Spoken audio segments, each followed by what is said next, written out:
Alrighty, ladies and gentlemen, we are live once again. Let's do this, motherfuckers. Let's do it. Let's do it. We are live right here on the Peter Gilmore YouTube Wrestling channel, youtube.com/Peter Gilmore. Thank you all for watching on this late Tuesday night. Thank you for watching. Like I said, I am your gracious host, the man with the super cock, Peter Gilmore, the YWC Extreme Champion of the world, and your YWC Universal Champion, and the face that runs this fucking place. And if you don't like that, well, too bad. But thank you all for watching. Make sure you like the video. Hit that subscribe button down below on this channel and on my other channels as well down below. Thank you for the free view, by the way.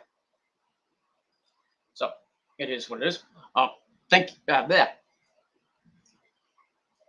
Make sure you like this video, hit that subscribe button down below, like I said, on this channel or all my other channels, which are down below in the description box. And as always, friend me on Facebook, follow me on Twitter and Instagram, and share this video all over the internet. And don't forget to tap that bell, turn on all my notifications, so you never, ever, ever miss a fucking upload. That's it. And if you're not getting my notifications, unsubscribe, resubscribe, hit the bell, turn on notifications, and that's pretty much all I gotta say about that. And hopefully, after that, my notifications will go up to you.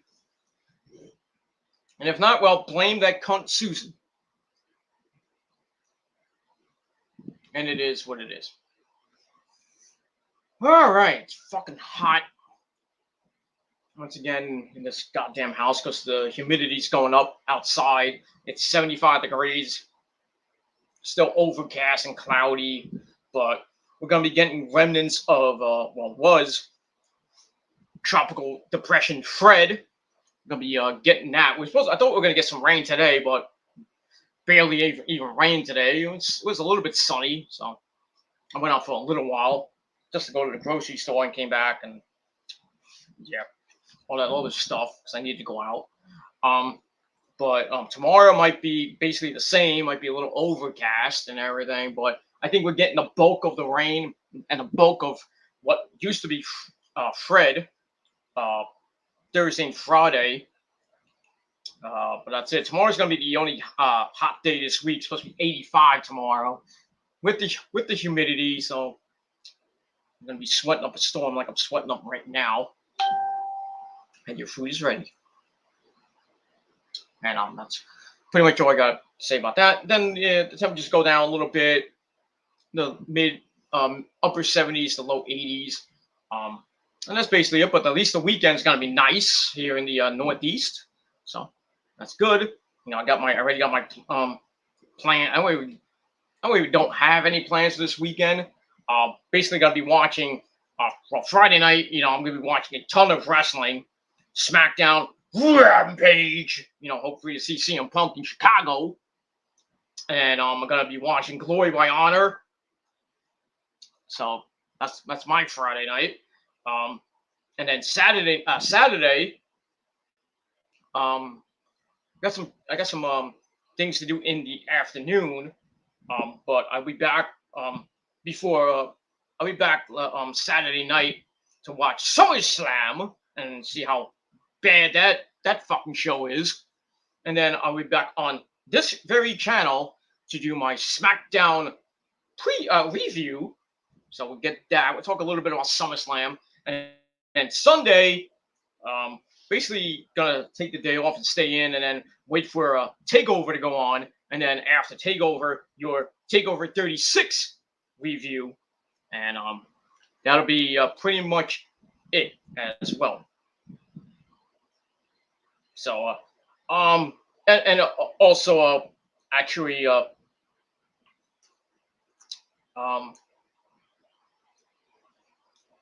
probably I was thinking of doing. I'm thinking I'm going to do it tomorrow. Yeah, not tomorrow. On Thursday, episode 201 of the Gilmore Chronicles will be your SummerSlam preview and your predictions. So check that out sometime Thursday. Yeah, probably Thursday night sometime. It's like a Thursday night video. There's really nothing on Thursdays. Not that I can. I mean, I watch Impact, but it bores me half to death, like Monday Night Raw. So got that, and then Saturday, or I might do it. I'm probably gonna do it Saturday or Sunday. Probably Sunday early. Probably Sunday early afternoon, because the Mets play later in the day against the Dodgers. And by the way, fuck the New York Mets. Another loss. But at least they came back, but it came back at the wrong time. They lost 3-2 to the Giants.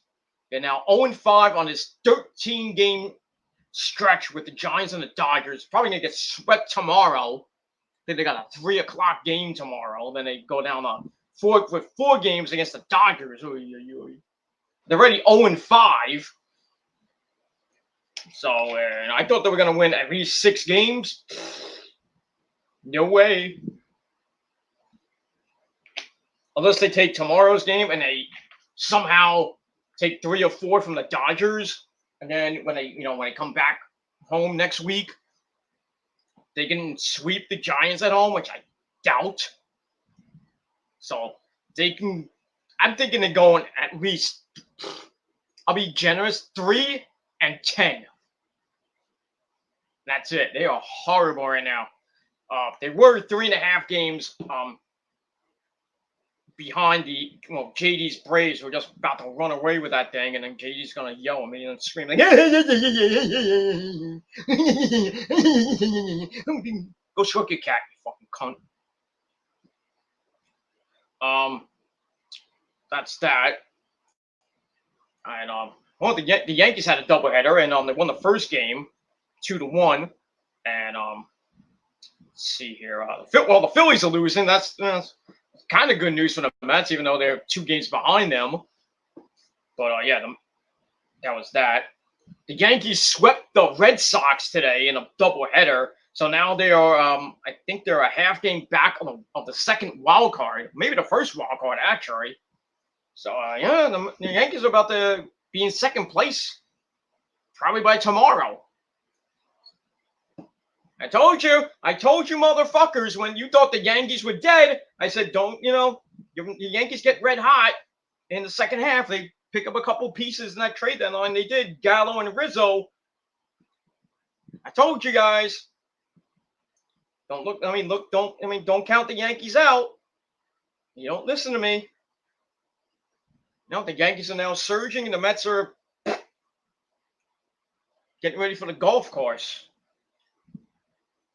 That's pretty much all I gotta say about that. Yankees won I think they won the first game 5-3, and they won the second game 2-0. So that's that. The Phillies are losing top of the ninth. With a guy on third base, 2 out.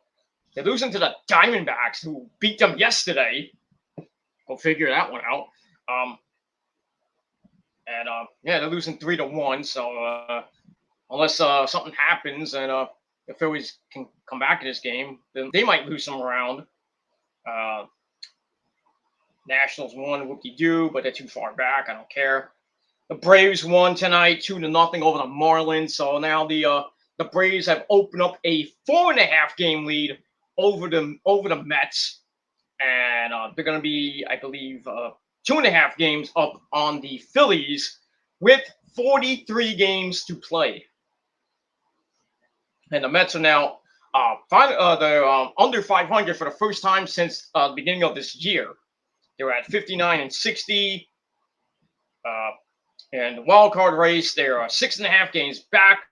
They're 2.5 games back of the Phillies and Cardinals, where they have to jump over. They're 5 games back of the Reds, and they're 6.5 games back of the Padres.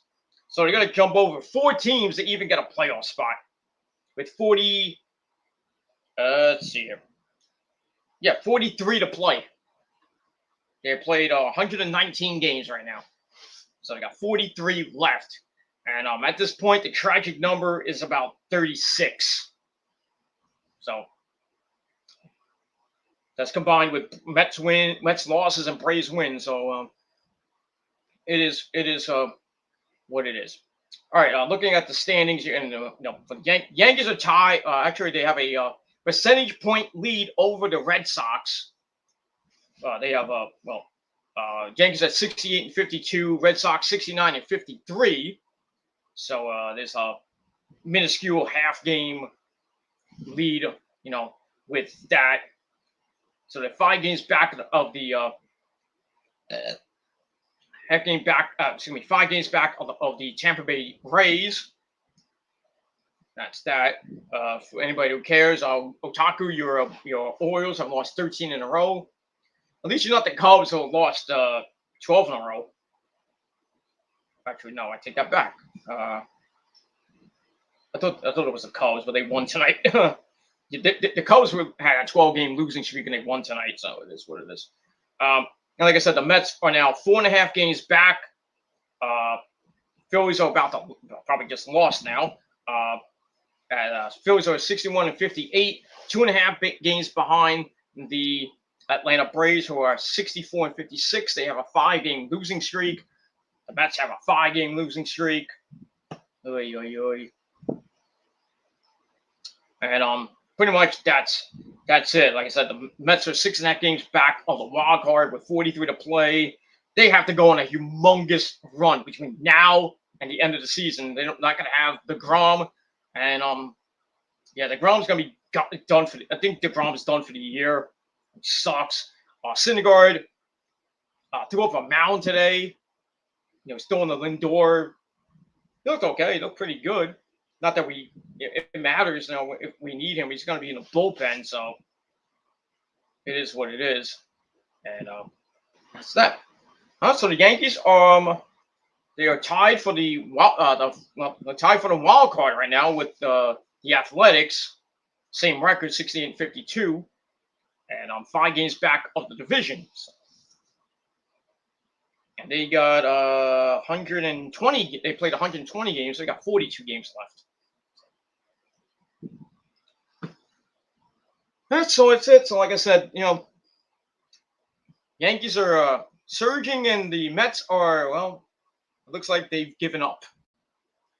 But they're still in games, but their pitching is garbage.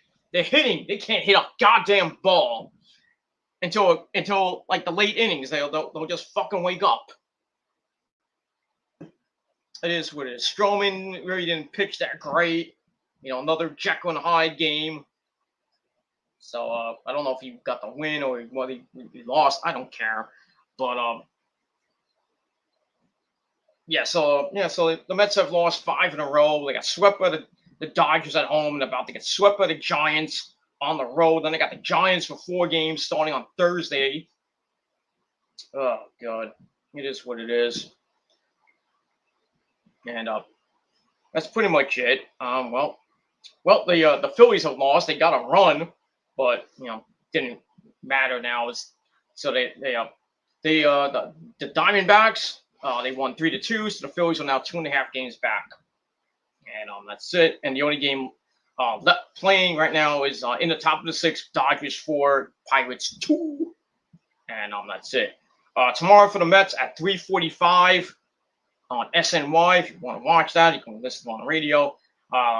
We got McGill against DeScalfani, who has an 11-5 record, 3.29 ERA. McGill is 1-2 with a 3.42 ERA. So we'll see how Mr. McGill does in San Fran with that lineup. Oh boy, with Bryant, with Bryant and Crawford, and they get swept tomorrow. They get swept. It's over. They lose tomorrow and the Braves win, and they're 5.5 games back. You can kiss the season goodbye. It's over after tomorrow. I can tell you that right now. And we'll see what happens with that. And for the Yankees, they'll be on Yes tomorrow against the Red Sox. I got Pavetta versus Heaney. And that's that. Braves and Marlins tomorrow night, 7. And everything else is later. Phillies, Diamondbacks at 9:40. Excuse me. And that's it. And then they play Thursday. The Mets play Thursday, Friday, Saturday, and Sunday against the Dodgers. Thursday night it will be on SNY. They got Friday night at 10:10 on well, that game is on SNY. I thought it was on Pix, but I guess it's not. They must have changed it. Well, Saturday they'll be on Channel 11 at 4 o'clock, so I get to watch that game. I don't have SNY on my dish, unless I get it on the on MLB the MLB network. It is was. Then Sunday they play the Dodgers again to end the road trip at 4:10 on SNY. And then after that, they got the day off on the 23rd, and then they come home for the Giants. And I think one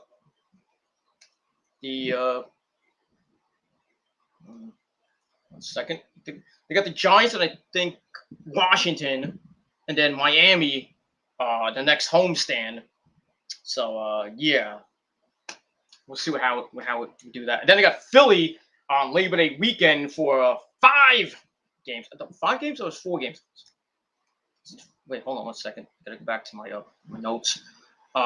Yeah, after Miami, they go to Washington for 5 games. They got a doubleheader on September the 4th, and probably a day game on September the 5th, and then probably a day game on Labor Day. Then they they play Miami for 3. Then they come home for the September 11th series against the Yankees. And then, yep, by that time, they'll be long gone from the playoffs. So it is what it is. Unless they start going on a humongous run right now. I mean, they got 43 left. If they can go 30, they're not going to do it. But if they can go 35-8 and then get a lot of help, but I doubt that because the Phillies and the Braves schedule right now is, I mean, way too easy. I mean, very easy. So, I mean, the Braves and the Phillies have to basically die in the next 3 weeks. And the Mets have to, wake the fuck up. If they even want to sniff the division. Right now, they're, like I said, they're 4.5 games out right now. I mean, it's not impossible.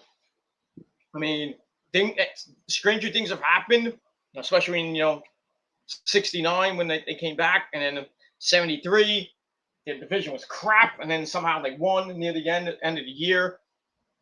But if they could pull a rabbit out of the hat and get back to 69, but 69, get that magic, that had in 69 when there were a lot of, basically almost in last place, and then somehow they won the division. Of course, the Cubbies, fucking folded and everything. We'll see what happens, and that's all I gotta say. Pretty much all I gotta say about that. And it is what it is, and that's it. All right, so yeah, Mets suck. The Yankees are surging right now, and all I care about is football this weekend. The Giants play the Browns, I believe, on Sunday at 1. I think that game is on Channel 5. Jets, I forgot who the Jets play, but I think they're on they play Saturday or Sunday as well. I know the Niners play on Sunday against the Chargers in SoFi Stadium in San Diego. In San Diego. So I think that's a night game, so I have to watch that on the either on the computer or on the. Well, actually, I'm gonna have to. I have the app, so thankfully I have the app, so I can watch it on my phone. While the NXT Takeover goes on, is on the air on my computer and everything, and I got it on in the bedroom. I can watch that. But it is what it is. So Giants, Jets, and the Niners, I think, play on Sunday. So that's pretty nice. That's pretty nice. And then next Sunday, the Giants are in action again. Against the I think the New England. No, I think it's the the Giants play the Patriots. Another day game. The Jets play, I think, the Eagles. I think on next Saturday or Sunday. And then the Niners play Sunday night against the Raiders. And then that's it. They got the rest of the week off to prepare for week 1 of the NFL on September. When they start the September 9th on the Thursday night game, and then they got start the season September the 12th. So we'll see. Giants are going to be home against Denver, the Broncos, at MetLife Stadium. Jets going to be in Carolina. That's a 1 o'clock game on CBS. Of course, the Giants will be on Fox here in Jersey. And if you're a Niner fan, well, they play I think they play a 1 o'clock game in Detroit against. They play against the Detroit Lions on the road, and we'll see what happens with that. Then the week they play 2, and then week 2 they go to Philadelphia to beat EDP and those ugly bastards, the Philadelphia Eagles, and then week 3 they come home to play in Levi Stadium in Santa Clara, California. So that's it. So football is just weeks away. I can't wait to put the Mets in the rearview mirror because I wouldn't even care unless they're actually starting to. They're close to a playoff spot, but probably by September 12th, they'll be way out. So I don't have to worry. I can put my my Met app to bed, and I can put my 49er app on, which I have it on now for the preseason. So it is what it is, and then just go through the fall and the winter because it's 18 weeks, not 17 anymore. It's 18 weeks, 17 games. It's going to be a long season in the NFL, in the league where they play for pay. And that's it. So that's it. So hopefully, if you like football, let me know your favorite team and see what happens when there. A couple weeks, I'll be doing my NFL preview and predictions for the Jets, the Giants, the Niners, probably the rest of the league. And then after that, I'll give you my preliminary Super Bowl predictions for Super Bowl 56 on February the 13th. And I believe that's in where is it this year? I think it's in Atlanta or Miami.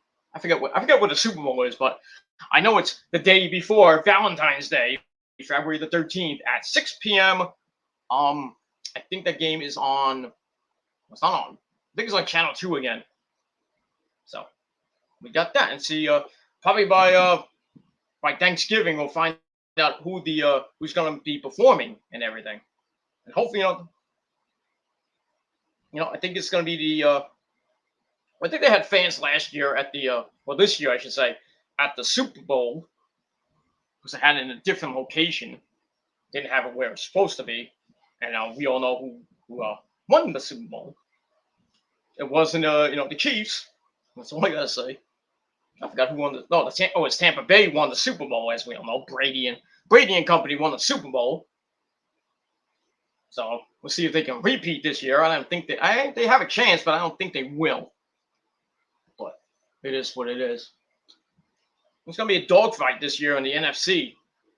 With the with the Niners or with the Rams, the Seahawks, even Arizona might be there. Maybe the Saints, even though they don't have Breeze anymore, it's going to be a new team. So I think Tampa Bay will go. Tampa Bay, the Buccaneers will probably win that division. So that's that. And then, Rodgers is back in Green Bay, probably for his final season. See how that goes. The Bears look okay. So I think the NFC North might be a little bit of a battle with the Bears, and the Packers. Maybe the Lions. I don't know about the Vikings really. And we'll see what happens with that. And then in the worst division in the league, the NFC East. At this point, I got the Giants to win. Outright. Because the Eagles don't really look that great this year. The Washington football team doesn't look that great.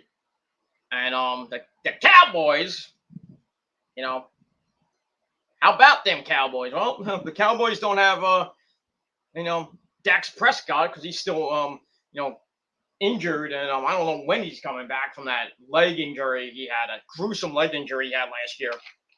So I don't know if he's coming back at all this year. So yeah, they're gonna be with it. They're gonna have a second string quarterback probably. So yeah, I would probably give the NFC East to the Giants, unless something bad happens, to the Giants, maybe Daniel Jones goes out with injury, maybe Barkley goes out again. But we'll see what happens with that. And then with the NFC West, it's gonna be. I think it's gonna be. See what happens with that. With the NFC West. I think it's going to be a dogfight between the Niners, the Rams, and the Seacats. The Seacats still have Russell Wilson still there. I think Marshawn Lynch is still there. I'm not sure, but the Rams, with Mr. Gaff still there. Gonna be a dogfight to win that division and possibly get a wild card spot. I can tell you right now that one of the wild cards is going to come out of the NFC West. Up the other one, it's a toss-up right now. We can have maybe the Niners get a first wild card or a second wild card. But it is what it is. I think there's the 7 teams supposed to go in, so maybe they might get a third wild card. I think I don't know. I keep forgetting the new rules and everything and the playoffs and shit. Because I know it's the top 3 teams get in plus 2 wild cards. Oh, it's in 6 teams. I'm sorry. So you got 3 wild cards and one play. The one wild card plays the other wild card, and then you got the other wild card playing against the the second team. Even though there's one off week, which is the bye week. So there's only one bye week in the playoffs if you're the top team. If you're the second team, you used to get a bye as well, but now you don't. So like number 3 will play number 6, number 2 would play number 4, and I forgot how it goes. Somebody has to tell me that, or I'll just look it up later about the whole that new NFL playoff system. Blah blah blah blah blah blah blah blah blah blah blah. That's all I gotta say about that. Yeah, so we'll see what happens with that. But my preview for the 2021-2022 season for the NFL is coming in a couple of weeks.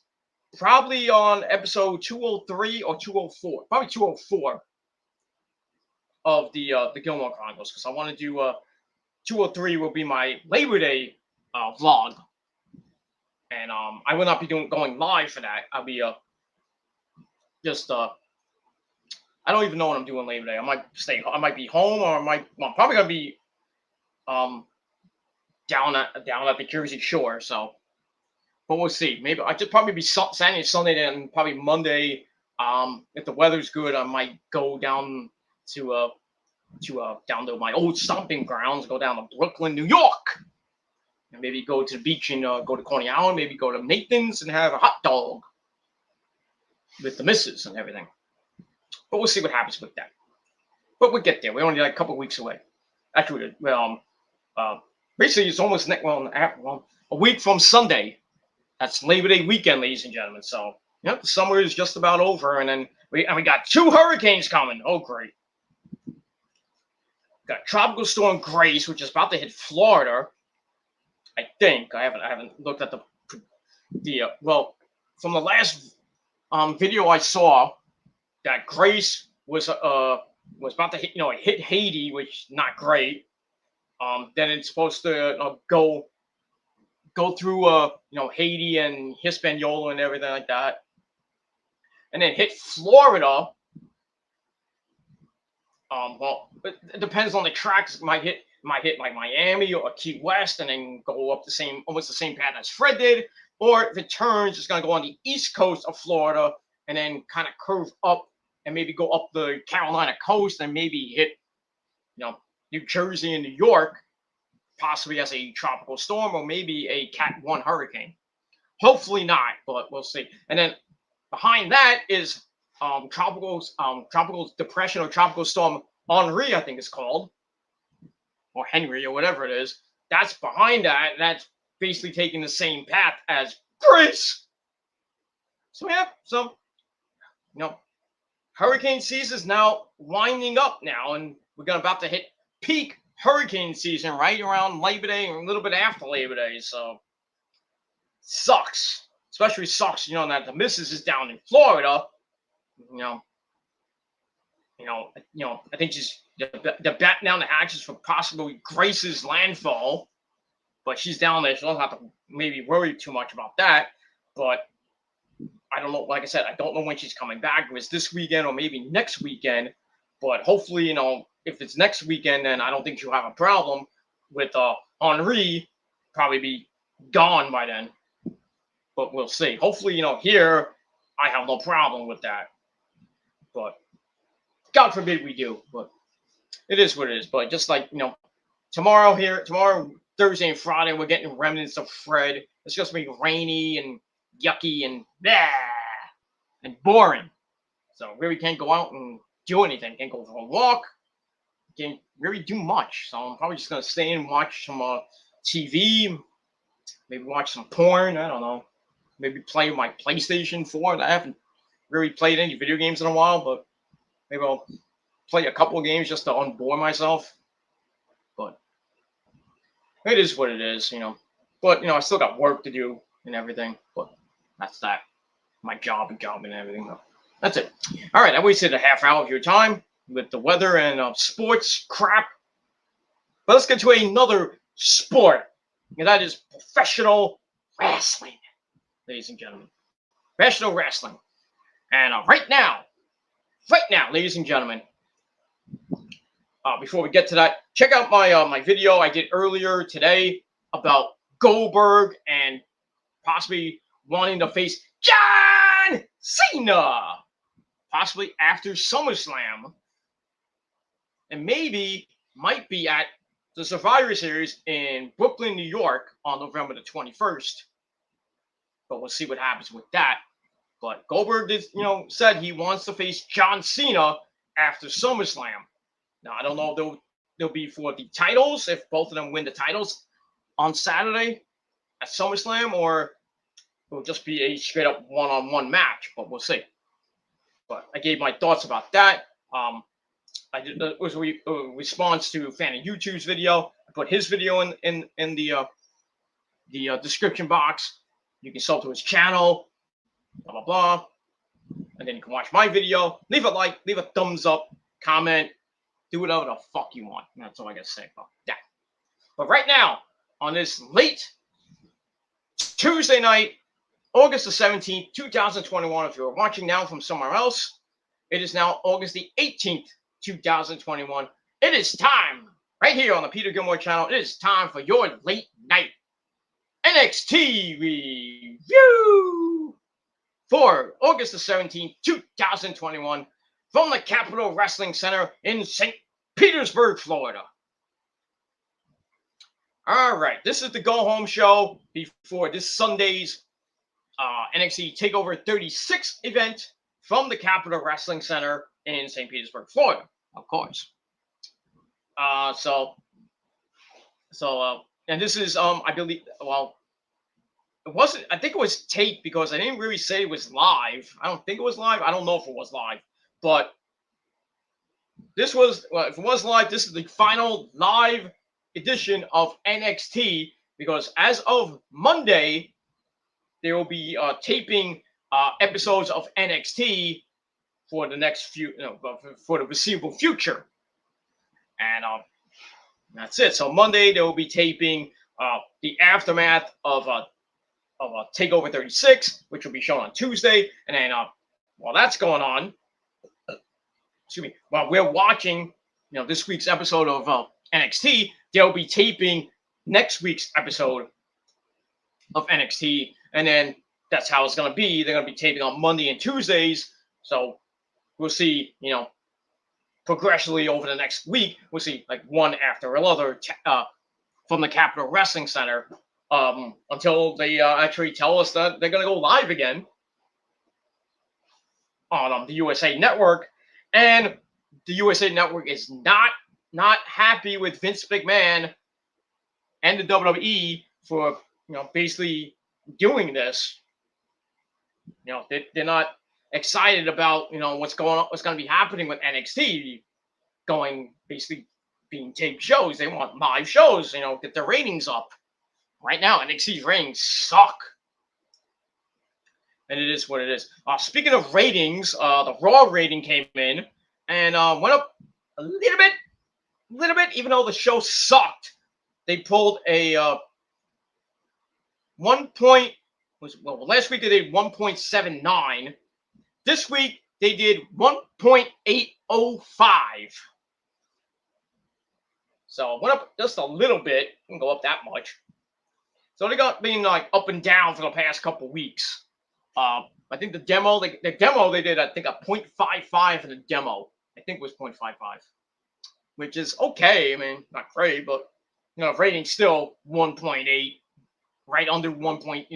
Just below 1.8. So they're doing like 1.79. It's about at most 1.8 to 82. That sucks from what they used to get back in the day, where they were getting like 6s and 7s and doing the Attitude Era and everything. And then from there, ratings went way down after the Attitude Era. They started getting 4s and 5s, and then by the time the PG era started, they're basically getting maybe 2 and at most 3. Right now, they're barely. I mean, Raw can't even get really 2 million views anymore. On SmackDown, they got 2 million views this past Friday. I thought it was 2.5, but I had to look again. It was 2.0, and then Rampage did 740,000 views for their debut.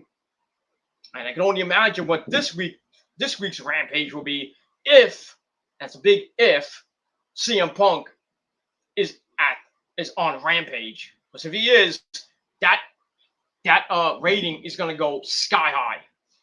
I don't think sky high, but I would say they might get over 1 million with Punk there if he's there. If he's not, then a lot of unhappy fans in Chicago. And probably not a great rating, but I think even with Punk there or not, I think they'll probably get a pretty decent rating. I could say maybe 752, maybe close to 1 million this week. Well, SmackDown goes, I think they'll probably hit maybe 2 million, maybe a little over 2 million, but we'll see. All right, so let's get to NXT, and the chat room's open. It's open forum. You can talk whatever the fuck you want, but if you're a troll, you're out of here. And that's all I got to say about that. All right, so let's get to NXT. Let's not waste any more time. All right, so like I said, this was the go-home show before Sunday NXT event. So a lot of on title Tuesday, but there was only one title on the line. That was the tag team titles with MSK. And then we're supposed to hear from Dakota Kai and Raquel Gonzalez. Samoa Joe and Killer Kross were supposed to have a face-to-face. And then we had Robert Stone and Jessica Mayer of the, soon-to-be Frankie Monet brand going up the newly the new Lovebirds Index, Indy Hartwell, the birthday girl Indy Hartwell, and her boyfriend, creepy Dexter Loomis, and we'll talk about that. And a certain proposal, if you will. But I'll get to that. All right, so we go inside the Capitol Wrestling Center, and actually it's in Orlando. I thought it was in St. Petersburg. whatever. So we're in Florida, capital with your commentators for the evening once again. About it. I'm afraid I got some bad news for you. And as always, the Hall of Famer Beth fucking Phoenix. And that's that. And we'll move on from there. So got a big show tonight in Orlando, the go home show, and let's get it on, motherfuckers. And that's all I got to say about that. All right. So we start off with again, welcome to NXT, blah blah blah. We'll find out what's going on. And then the Diamond Mine, basically of Bivens, Rick Strong, and Rookie came out of custody with the three out to the ring. Minus, of course, Tyler Russ, who got released. He's even off the team, from basically anybody. Even though we knew he was okay,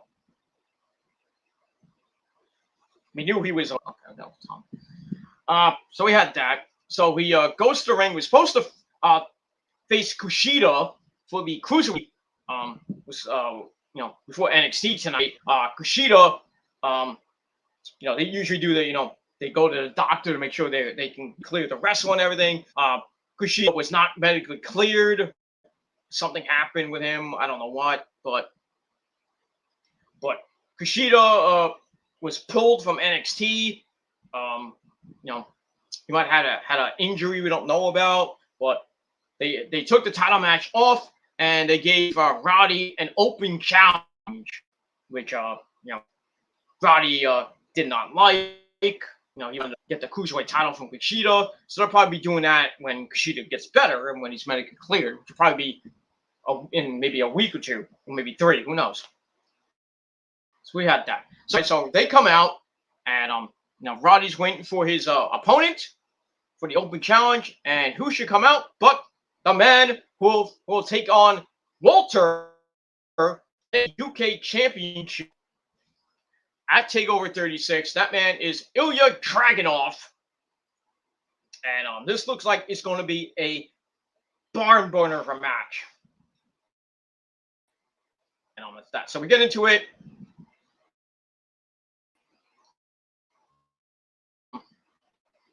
All right, we're not going to make this too long because, it's 1 o'clock in the morning and I got other things to do. I'm probably going to take maybe a quick shower and then I'll probably lay down and maybe see if I can fall asleep after that. Because I really got nothing to do tomorrow besides work. It is what it is. All right, so Ilya Dragunov comes out to face Roddy. And this was a pretty good match. A nice 12-minute match. Starts off with Roddy grabbing the arm of Mr. Dragunov to start. But Dragunov kicks him away without any trouble. He's like, get off of me. They go back up. Roddy chops him down. Only to have Dragunov hit one of his own. Chopped him down like a tree. Dragunov then goes up top, but he has to bail out, leaving him to basically run Roddy over again. Then he knocks Roddy's leg out. But Roddy came back, knocked off to the outside. Dragunov is then sent face first into the steps. And then we get a rock bottom on the steps as on a break. And Roddy control. Falcon Bivens is happy. Henry Suzuki. You get that. We come back and we see Dragunov has been busted wide open. I mean, gushing. He was, he had a little bit of blood and it just started gushing after a while. I was like, holy crap. Like, he either got hit, hard way or I doubt he bladed.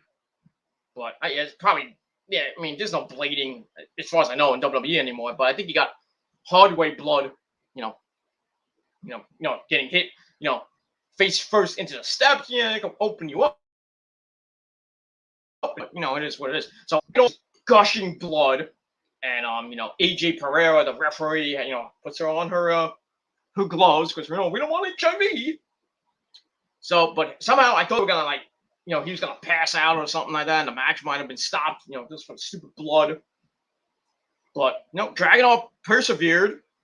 and got, like I said, got open gushing off his face. But he's Roddy puts him in a domino stretch. Dragunov got out of it.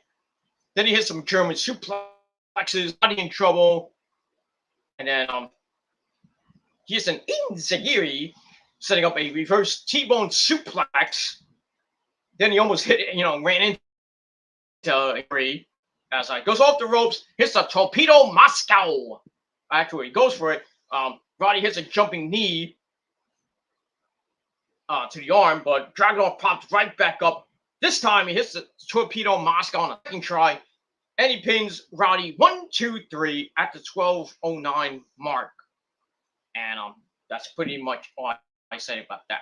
So, good to see, Dragunov on NXT in a match with Roddy, technical wrestler, and even though Dragunov got busted wide open, gushing blood, he finished the match, got the win, gained some momentum, going forward, with this match with Walter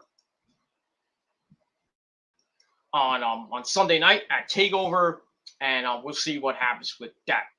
So I gave the match 3 out of 5 stars, and that's pretty much it. Afterwards, Dragunov is screaming, and he's screaming, "Walter! Walter!" But of course, Walter does not show up because it's his time. He's the champ. He can come out whenever the hell he wants.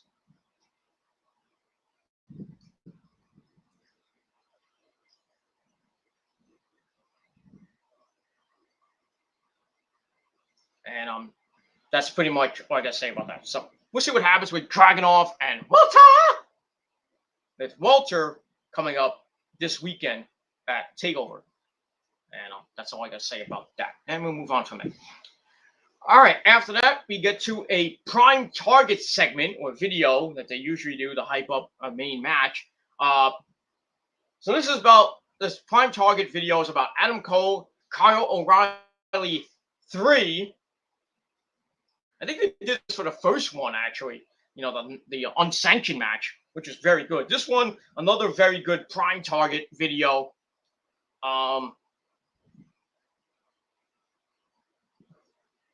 Mostly Cole was talking. He's like, there would be, Undisputed Era without me. There would, you wouldn't be anything without me. You wouldn't have won championships without me. I'm the god of NXT, blah, blah, blah. And basically saying, this is going to be the Undisputed finale, basically to end this trilogy. And so, they hate each other now. It's Cole says, he's like, I'm better than you, and even your wife knows I'm better than you, stuff like that. And then Kyle's like, we're gonna finish this on Sunday. So we'll see what happens with that. 2 out of 3 falls match. And fall number 1 is a straight up wrestling match, win by a pinfall or submission. 2 is a street fight, no disqualification match. And if needed, fall number 3, inside a steel cage. So we'll see what happens with that. I think it will go all 3 falls, and I'm going to go with Kyle. I think Kyle will win, basically because it's Adam Cole's last night in the company, and we still don't know if the even Adam Cole. Is he gonna leave the WWE, leave NXT, maybe go to the main roster on Monday or Friday, or does he appear on Dynamite this Wednesday night from wherever Dynamite is next week? It's Houston tomorrow night. I don't know where it's going to be the week after that. I think it's going to be somewhere in Texas again, or maybe somewhere in the South. But we'll see what happens with that. So we can see Adam Cole, baby, on Dynamite or Rampage next week. So we'll see what happens with that. Well, like I said, he could be on Raw or SmackDown next week, I should say. So we'll see what happens with that. So I gave that prime target segment 3 out of 5 stars, and that's all I gotta say about that. All right, got people watching now. We got Nick in the chat, as always. And I'll get to the comments in just a little bit. And that's pretty much all I gotta say about that. All right, after that great prime target segment, we go back to the ring in the Capitol Wrestling Center in Orlando, Florida, where we hear the music go, Hit Row. So we have Hit Row comes out, Fab, Ashanti, the Adonis, Top Dollar, AJ Francis, and the North American champion, Scott, whose cousin is Prince Idol. You see him on that other guy's channel. Doesn't really help his channel on that much, but it is what it is. But he gets the inside scoop from Mr. Swerve, his cousin. So that's cool and everything. But still, on that doofus show. But that's all I gotta say about that. Anyway, so Hit Row comes out for a promo. They're not happy with Gallo de Fantasma for Santos Escobar taking out Isaiah Swerve Scott's grill last week. So they're pissed, and then Santos Escobar appears on the Tron, and he's like, "You want this? Come and get it, SA." So it kind of baits him to go meet him in the parking lot. He's like, Joaquin Wilde and Raul Mendoza are not here. It's just me and you, SA. So Swerve, being the dumbass he is, goes out there, while his buddy's like, "Don't go out there." But he goes out and he opens the door. He sees Santos. He runs for him. Then he takes his jacket off, and then he must have heard Raul Mendoza and up from behind. The numbers is too much for Swerve, and then the rest of Hit Row rush to the side. While they're getting to the outside,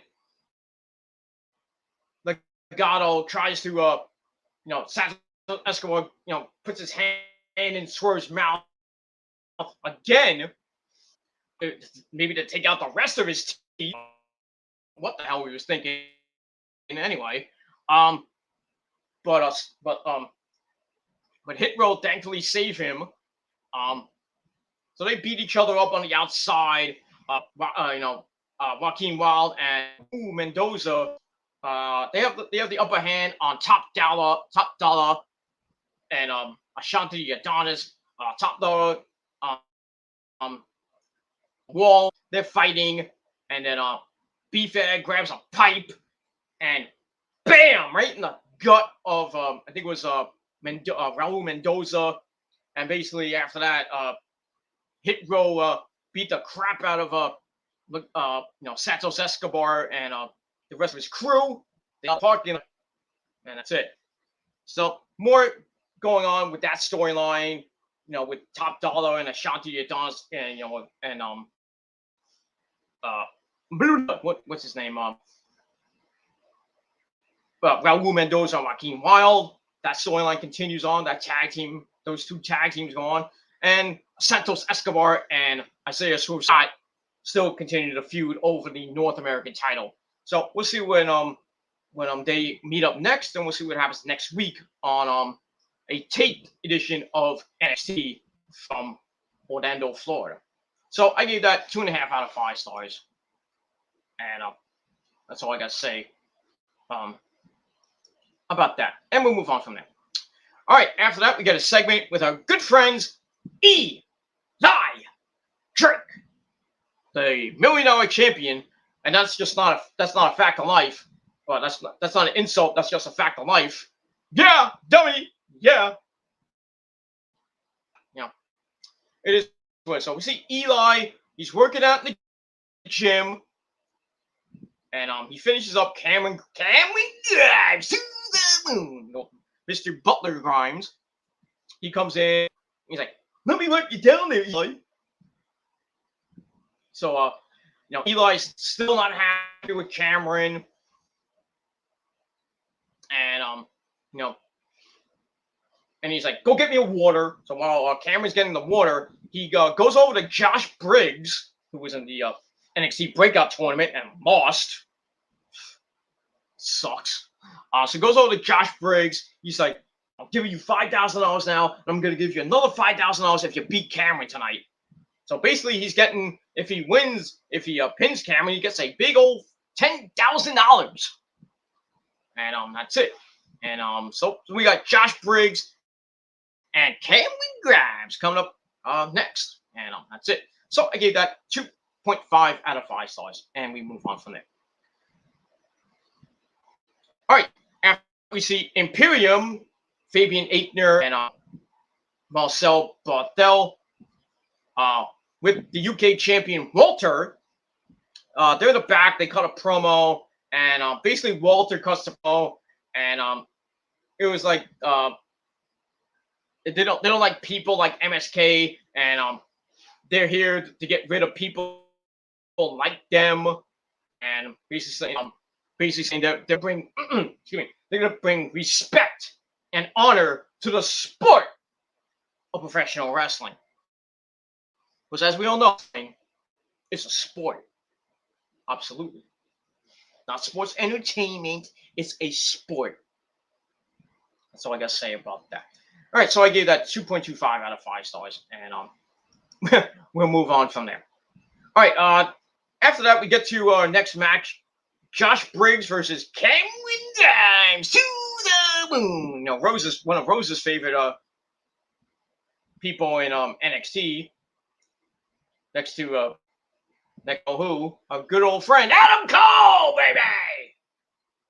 You know, but sadly, you know, when Adam possibly leaves to go to AEW, the only person that Rose will probably like in NXT will be Cameron Grimes, and that's it. And you know, when Adam Cole goes, I go. So if he goes to AEW, you know, I'm gonna be marking out for Adam Cole, baby. If he appears on Dynamite this week, I'm gonna fucking mark the fuck out. We're on the main roster. I'm like, well, his career's ruined. Welcome to catering. I hope you like the steak there, Adam. It is what it is. All right, so we got Cameron Grimes. Let's check. Oh, we're very good. All right, so we got Cameron Grimes and Josh Briggs. And then we see the $1 Million Man, Ted DiBiase. Ha ha ha ha ha. And then right after that, you know, Cameron comes out, and then Eli comes out, you know, to steal his, to steal the thunder from him. You know, his music plays after Cameron comes in, so he's gonna be on commentary with Ted DiBiase, and they go back and forth. It was all right. It wasn't great, anything like that. So Cameron's still in his tuxedo. Briggs beats the crap out of him to start. He hits a big, humongous big boot right to the mush. Knocking Cameron down. And then, well, on commentary, Ted DiBiase throws out a $20,000 bet on Cameron winning. So, I don't know if Eli took the bet or not. I don't think he did. I don't care. He's not going to win. I was like, I put up $10,000 for Briggs to win. So, it is what it is. So we'll see who wins the money, I guess. It's probably Mr. DiBiase. So while he says that, Briggs drops him with a release side slam. Then there's a big splash for an near fall. Goes to rush Cameron in the corner. Cameron gets his boot up. Then he has a running forearm to drop the big man, Josh Briggs. Then he hits that running tilt-a-whirl. They flip over. They hits that running belly to belly, the cross body, whatever it is. Cameron gets 2 out of that. Then he hits the cave-in, 1, 2, 3, to finish off Josh Briggs in basically 2 minutes. 2 minutes. I know they had to fill time for the other matches and the segments, especially the end segment, with Killer Kross and Samoa Joe. So that was that. So the 2 minute suck fest. Cameron gets the win. And Ted DiBiase gets $20,000. Not that he needs more money, but it is what it is. So he gets the win. out of 5 stars, and that's pretty much it. After the match, DiBiase goes to collect his bet. Eli punches him right in the face, knocks him out, and then Cameron goes to save him, but one blunt force trauma. Eli's finishing move. He hits blunt, and that's pretty much all I gotta say about that. So that's it. So Cameron gets a little momentum going for him. Going into that $1 million title match at TakeOver. And if Eli wins, Ted DiBiase becomes the $1 million butler. What happened to Cameron? And then we'll see. Just go back to being Cameron. That's it. So we'll see what happens on Sunday. And that's pretty much all I gotta say about that. All right, just get my notes in order. In a second. Okay. All right, then we go to the locker room where we see the parents, Gargano, Johnny, his lovely wife and soon-to-be mother to their baby boy or girl. We don't know what it is yet, but the Candice is about to pop in February. So we see the Garganos, Candice and Johnny Gargano. They're in the back, and then we see the lovely birthday girl, Indy Hartwell, come in, and she brags to her mama and dad, about how much she's been basically seeing Dexter Lumis over the past week or so. So Candice's like, "Oh, you guys got a shirt now. I want to get that shirt." So whatever it is, hiking, this and that. So she goes, "We went hiking." Johnny's like, "Ew," and he's like, "We went cycling." Gargano's like, "Ew," and then she goes, "We went up in a hot air balloon," and then John's like, "Oh, that's kind of cool." Comes in, out of nowhere, and he has the same gloves as Indy, the black gloves and everything. And Jay and Candice are kind of annoyed, and John's like, "How'd you get here?" And I think it was him or Candice is like, "Did you like the cake?" No, Johnny's like, did he like the cake? And Indy's like, "Like the cake," and he even had enough room for some pie. So, yeah, Dexter. There's nothing wrong with that. Dexter Lumis got that poontang pie from the birthday girl. Yeah, he's a hot. She's not hot, but she's a very nice lady. And given a chance, I'd probably give it a vitamins too. But then again, if I did give her the vitamins, I have to run out really quick because creepy Dexter might be hiding in the closet or something like that. You'd be like,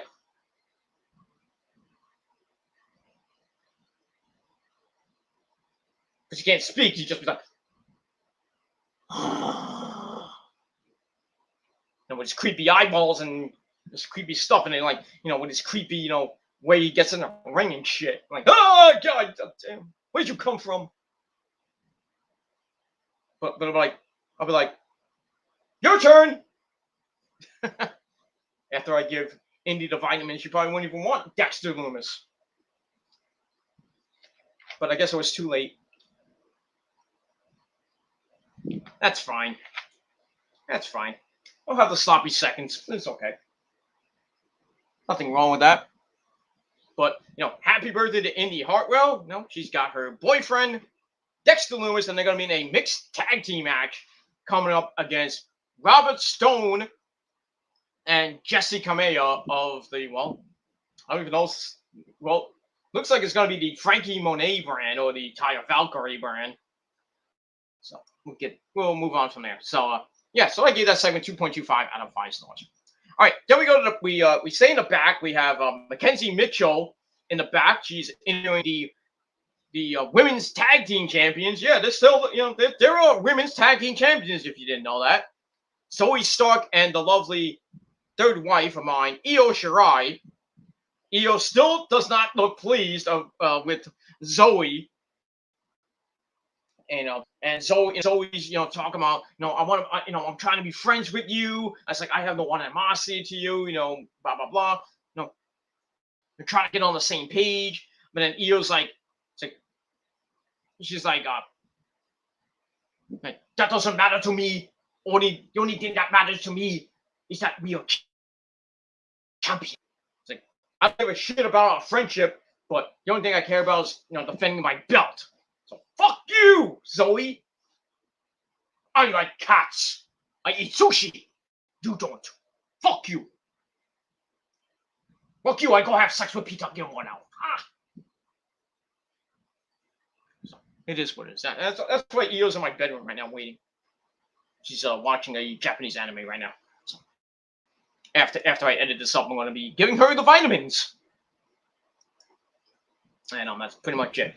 All right, so after that, Io leaves like, I don't want to be I don't care about our friendship. All I care about is being partners and the tag team champions and defending our belts. So Zoe's like, yeah, this might take a little bit of time.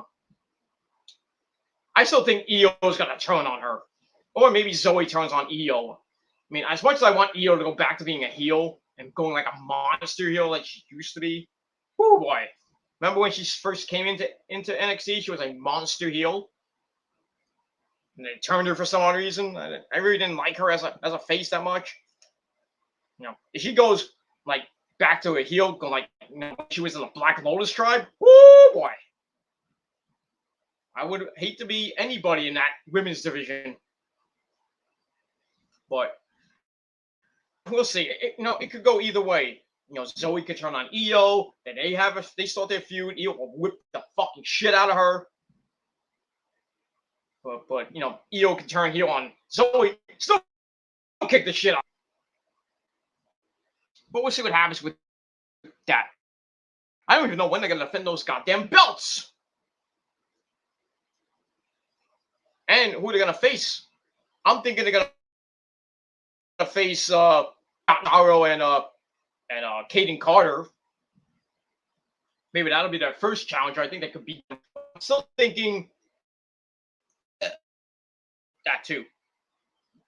I'm thinking that it's gonna be Taya Valkyrie and Jessica Maya winning those belts. Then again, it could be Gigi Dolan and JC Jane.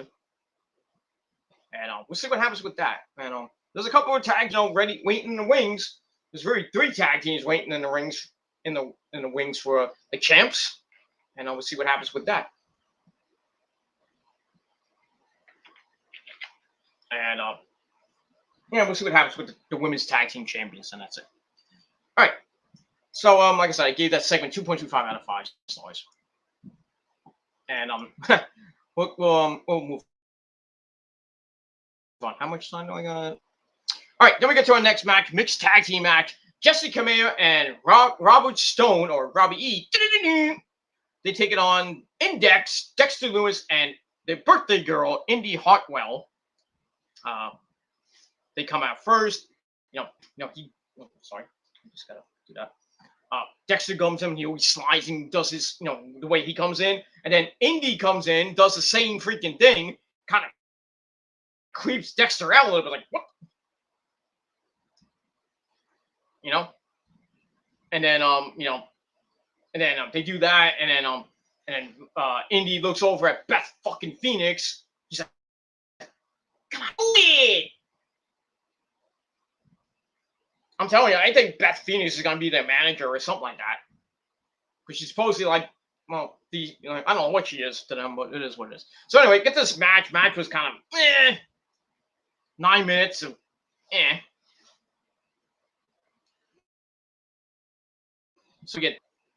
So we see Renee, at ringside with with Jessica Maya and Robert Stone. And I mentioned Indy copying Dexter's intro and walks the ring. They bump into each other, and Dexter's like, "What the? Get over there!" So that's that. We hear the fans saying "Happy Birthday," to Indy. So we get to start the match. Dexter and Robbie E start off. Robbie E's flipping, he freaking barefoot. And then he has, like a little ponytail thing coming out of his freaking head. I'm like, what the hell happened to his hair? So anyway, Robbie dives at Loomis's legs to start. That doesn't work. And then all four people in the ring breaks, and the whole match starts breaking down. Index hits stereo stomps in the corner, and then Taya Valkyrie grabs Dexter's leg, but she saw it, and she goes, "You're out of here!" And then Frankie's like pissed. He's like, "I was just trying to help you."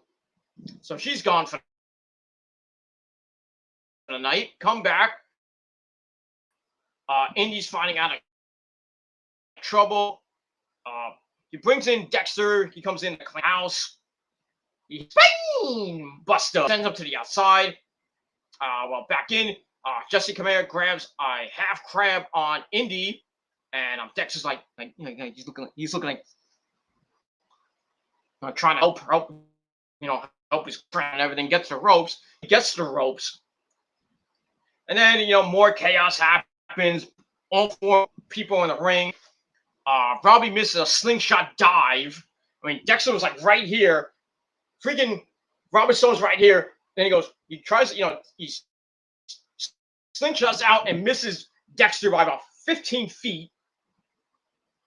Dexter's like, whatever. Just stands there like a zombie. And then while that's going on, inside the ring, Indy locks in the silencer. Dexter does the same on the outside. So stereo silencers get the win for Index at just about 9 minutes and change. So it was an match. I gave it 2.25 out of 5 stars. And that's that. After the match, they're about to hug and kiss and everything. And then Indy goes outside to Beth Phoenix, and Beth she's like, "You did good, kid. You did good. You did good. Here you go. Here's your little present." So she gives, she starts whispering to Indy, and she's like, "Go ahead." So anyway, Indy gets back in the ring, and then she gets on bended knee. I'm like, oh, you know what that means? So Indy pulls out a ring and proposes to Dexter. Dexter's like, and then we see the ring on his finger, and it's a ring with an eyeball in it, like a glass eyeball or something like that. I was like, that's kind of creepy. That's a weird kind of engagement ring, if you know what I mean, especially for a man. But it is what it is. I wonder how much you'd pay for that. But anyway, Dex, he's like, Index is now engaged, if you will, not ENGAGED, NGGED. So it's like, this is preposterous. What is going on here? And Beth Phoenix is like, will you be quiet? We got a wedding to plan. I'm like, oh God. And Vic Joseph's having the time of his life. So we got a wedding coming up. Another wedding in wrestling. I mean, it only took them one date, probably one night. And you're married. Go figure. That happens sometimes, Drunk people have drunk sex, and the next thing you know, well, you met, they do what they got to do, and in the morning, they get, will you marry me? Sure, I'm drunk. I don't know your name, but let's get married. Let's go to Vegas. and then they go to Vegas, and the woman finally comes out of her hangover. Man, what? I don't know you. I don't want to be with you. Divorce City after a day. Let's get it. I want to get an annulment.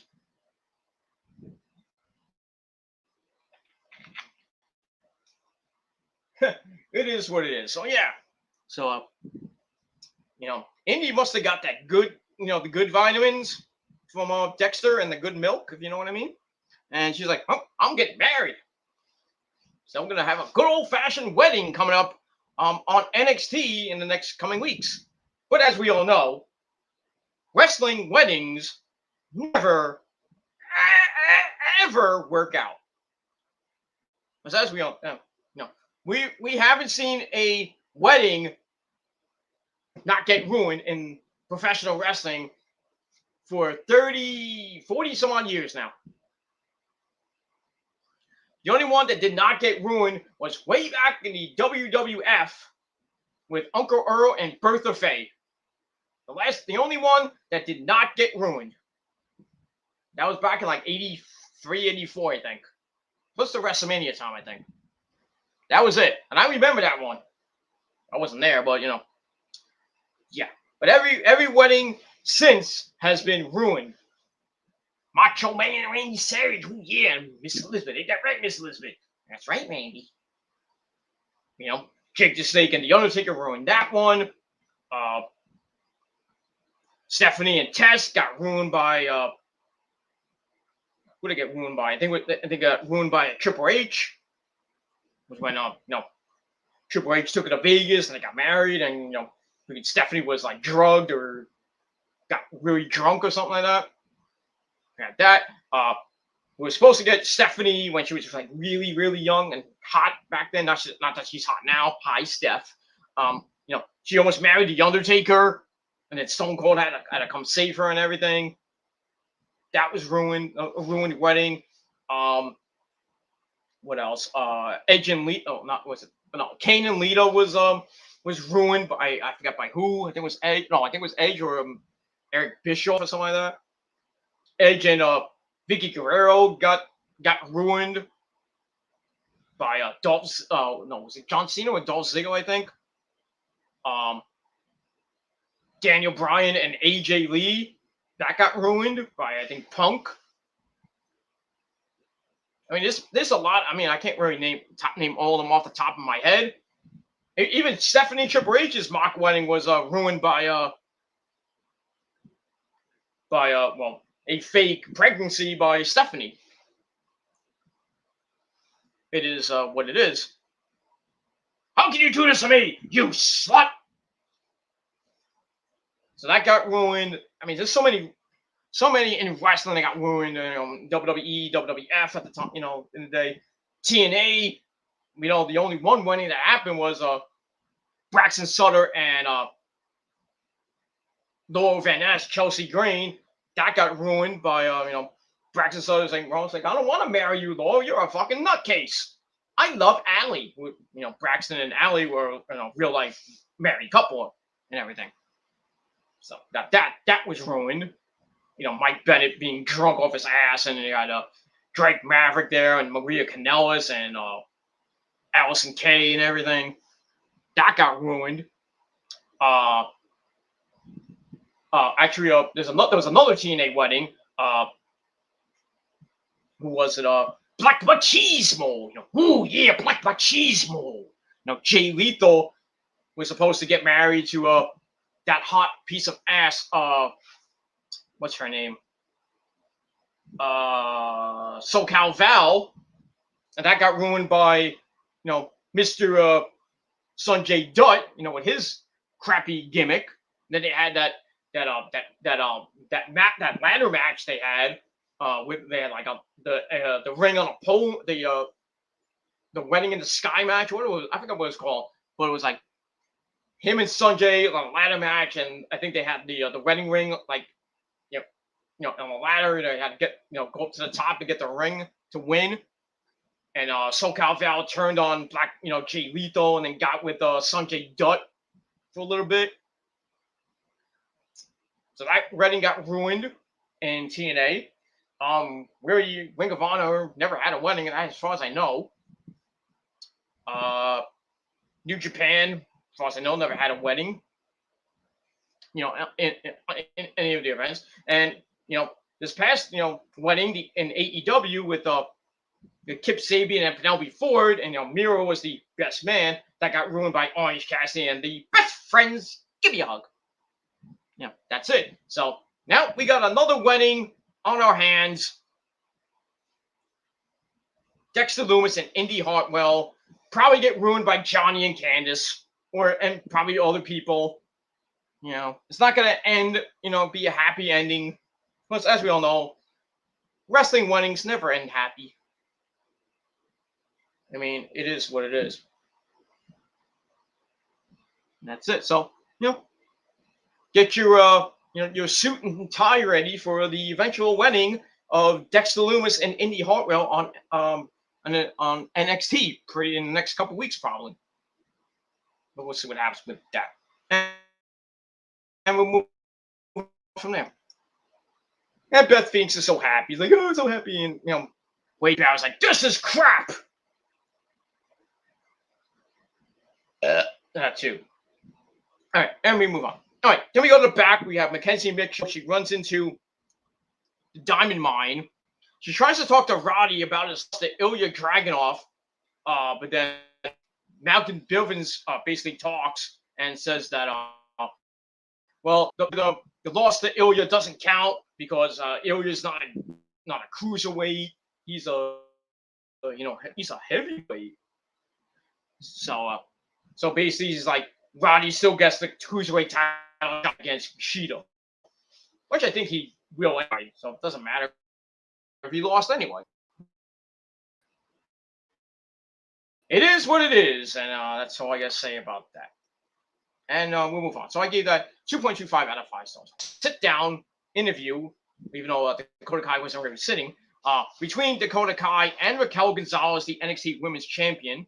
Raquel looking nice as always. Dakota Kai looking freaking her makeup on and everything. I mean, she didn't have she comes out, she has she has eyeliner, makeup on and stuff like that. She has a lot more makeup on than she had tonight. Still looks kind of hot for an Australian, but it is what it is. Or New Zealand, whatever she comes from. Anyway, Dakota talks about how she discovered Raquel, but Raquel says, I become a superstar, and she's like, how do you expect to beat me on Sunday? And she's like, how are you going to beat me? You're going to bring in another Raquel Gonzalez? Come on, Mamacita. What are you doing, Chiquita, Talking in Spanglish and stuff like that. Anyway, Dakota says she can play all she wants, but on Sunday, she's playing the role of champion. And then Raquel's like, well, I'll see you at TakeOver. Side. I really pissed Dakota off. And she's like, shit. And that's it. So we'll see what happens. I hope Dakota Kai wins.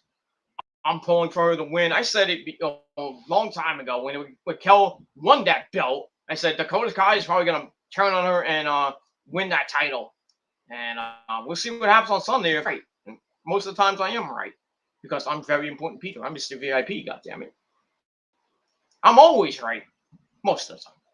So I gave that segment 2.25 out of 5 stars, and we'll see what happens on Sunday.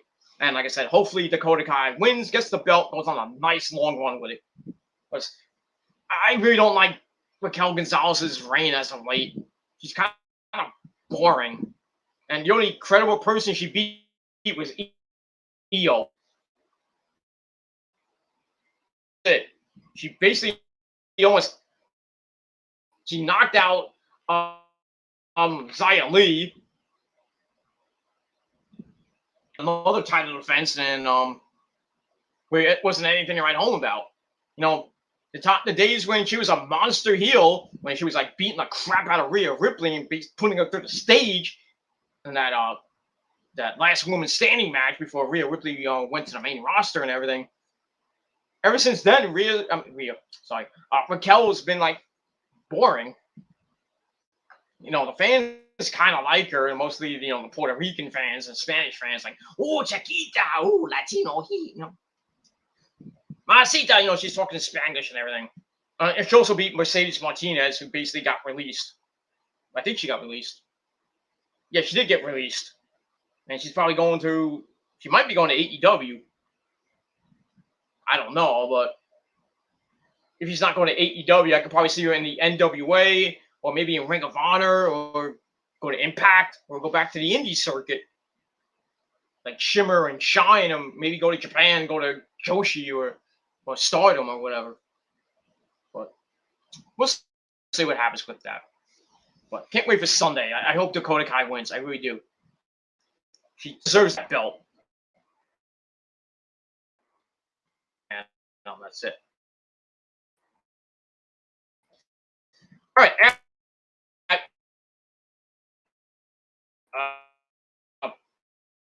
0.25 out of 5 stars. All right.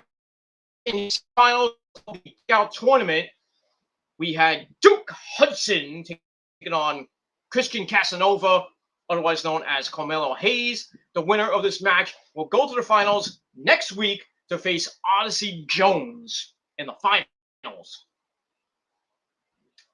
This match was okay, nothing great. Starts off with a start, but he grabs one of his own. Then a big shoulder drop by Duke Hudson, Carmelo Hayes, who gets back up with a springboard cross body for an air fall.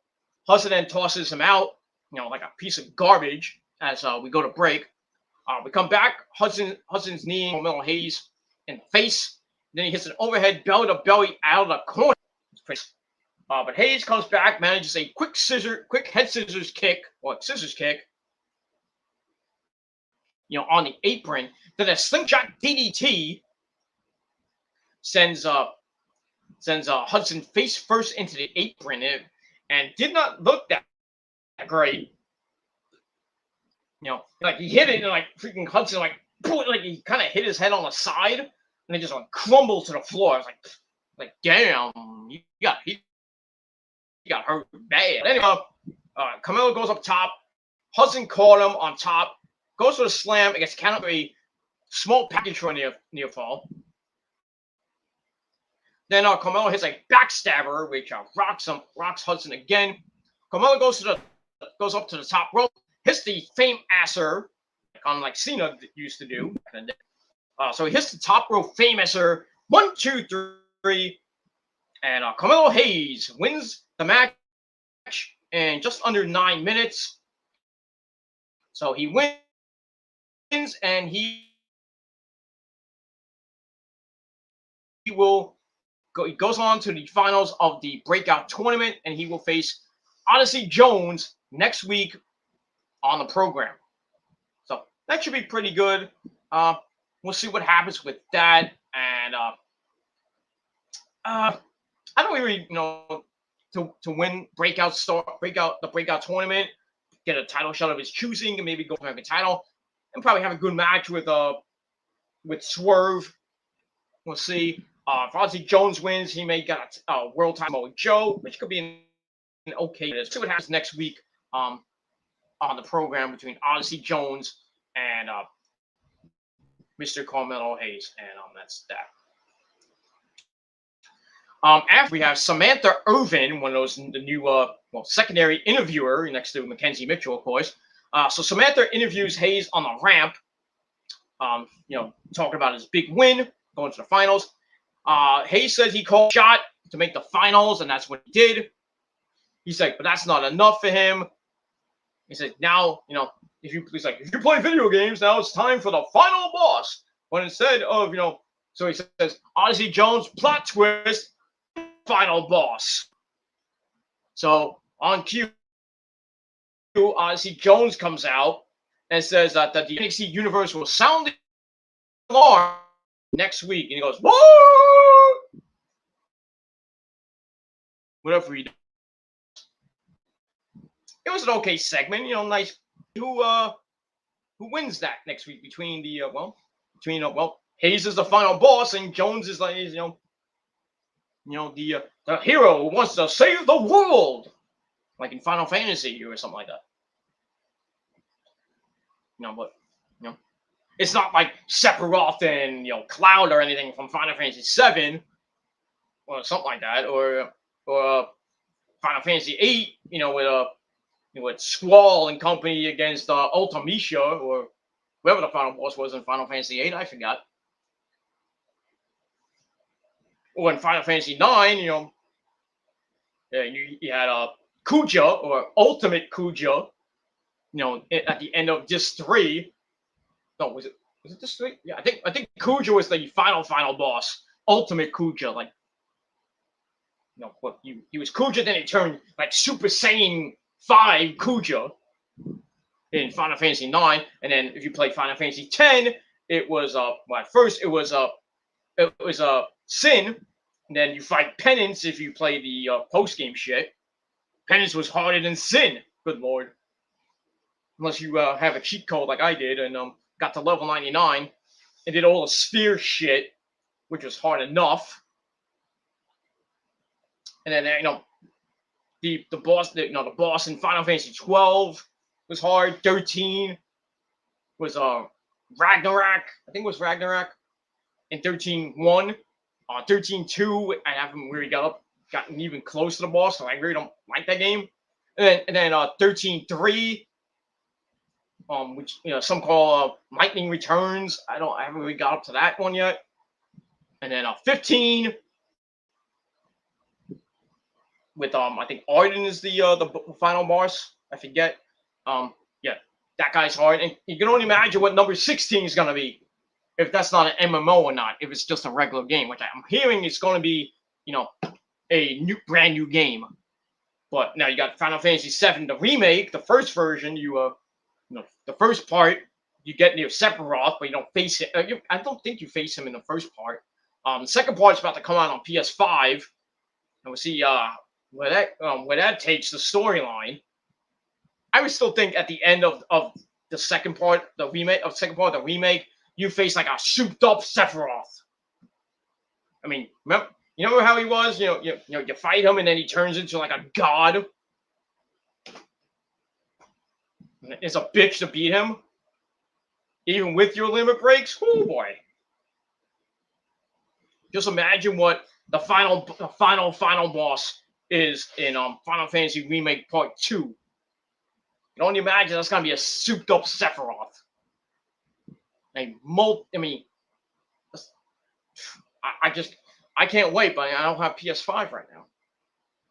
I'm waiting for it to go down in price. Right now, it's still at the same price it was when it first came out. So I would say I'm hoping next Christmas I can get a PS5. I don't know if I'm thinking about getting rid of my PS2. Well, I really don't want to get rid of my PS2 because I love playing Final Fantasy IX. That's it. So I'll keep the PS2. I still have the PS1. I want to sell that. Not that anybody would want it. I might get rid of the PS3, though I still have a whole bunch of games for that I may want to keep. So I might just keep 2, 3, 4, and 5. But I'll probably put 2 and 3 in storage, and then probably if I still live here in Casa del Gilmore in Jersey, I'll keep 4 in the closet while I hook up 5, and I can just watch Netflix and play Final Fantasy and Resident Evil 8 and Ghost of Tsushima or whatever games come out on PS5, and maybe WWE 2K22. I don't know. I haven't played a wrestling game since 2K19. That's it. I wanted to get 20, and I heard all the crap about 20 was glitching and the controls look like shit. And some of the other games that came out after that, they were kind of corny, and I was like, am I getting this shit? And I really don't play a lot of wrestling games, to be honest with you. I play mostly Final Fantasy and Resident Evil, Ghost of Tsushima, Spider-Man, Wolfenstein,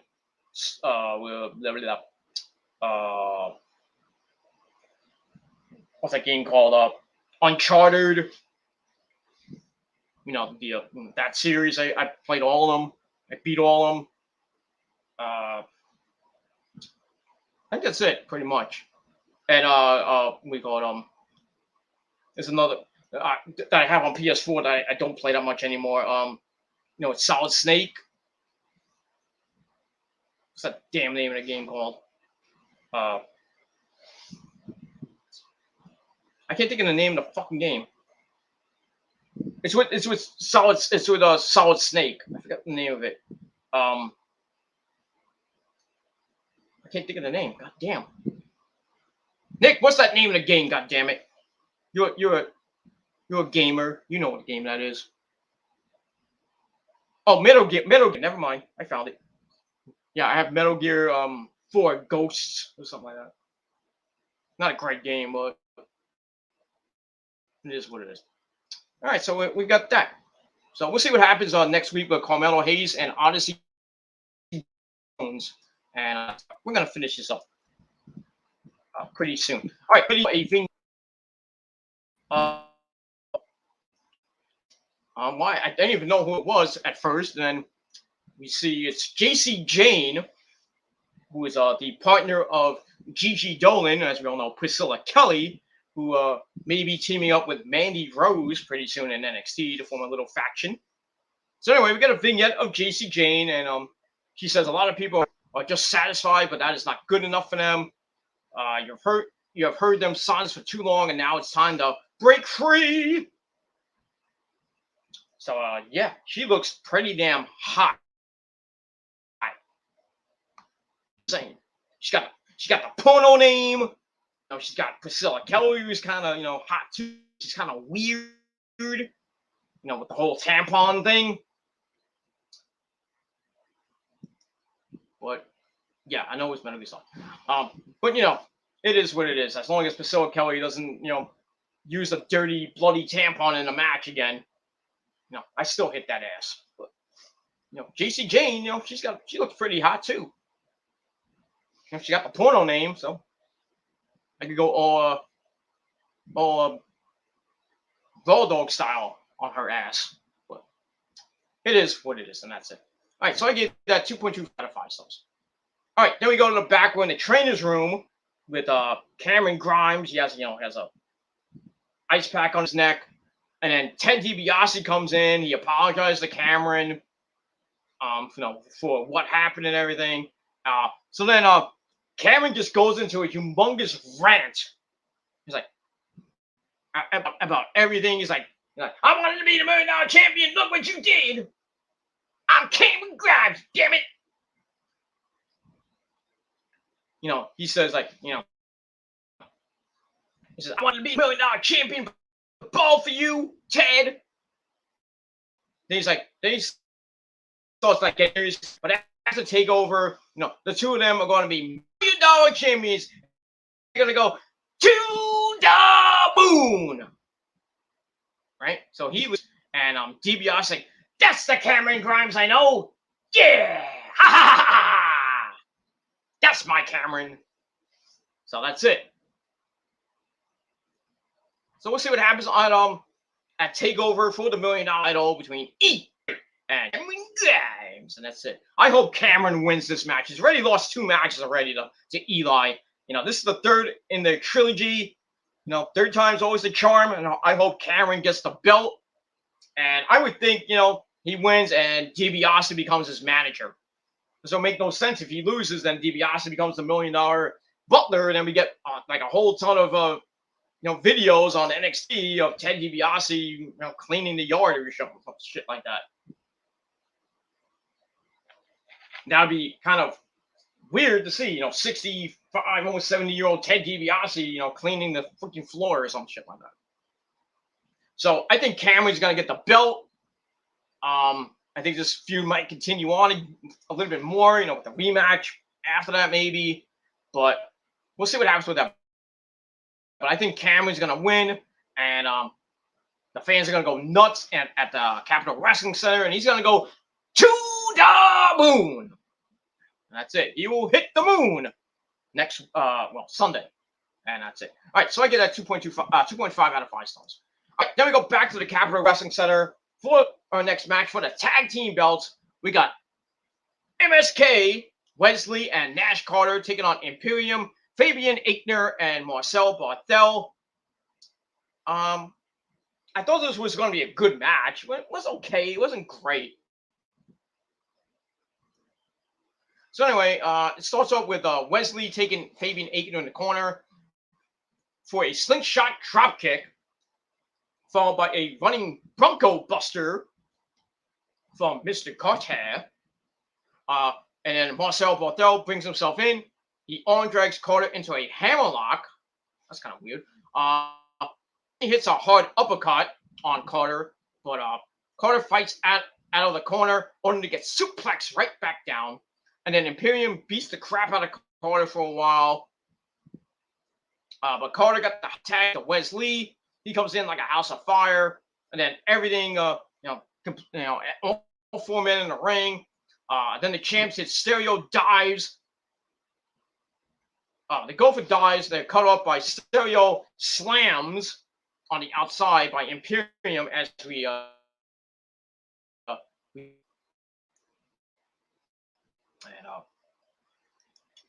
that's that. Whoops, I went ahead of my notes. All right, we go to break. We come back. Wesley's fighting out of a 1922 chin lock, but he gets pulled into an ankle lock. He falls down, and the referee's like, "Are you okay, dude?" Like, we didn't need that. He's like, "I'm fine. I'm fine. Oh, my back." Anyway, and then Wesley comes back with a double drop kick in the corner, gets a near fall out of that. Then he sends Imperium to the outside, and then Walter comes out. Why not? Because he's fucking Walter. And then Wesley gets the hot tag, cleans house. They hit the. They push him. That gets a near fall. Aichner and Barthel made the save. Walter tries to cause a distraction, which as Imperium was setting up for the European bomb, possibly to win back the titles for the third time. But Ilya Dragunov comes out and starts beating up Walter for a little bit. He has a little bit of a bandage on his head. We see the blood coming out of the bandage. So he really either cut himself wide open really good, or I don't know what happened. But anyway, they're fighting on the outside. While they go for the European bomb, Wesley makes the save. They hit the blockbuster heart attack, or I don't know what they call it, the overdrive, I think they call it. Anyway, they hit that. 1, 2, 3. They retain the titles in just about 11 minutes. So I kind of figured they would retain, because I think they're going to lose to Hit Row eventually down the line, but we'll see.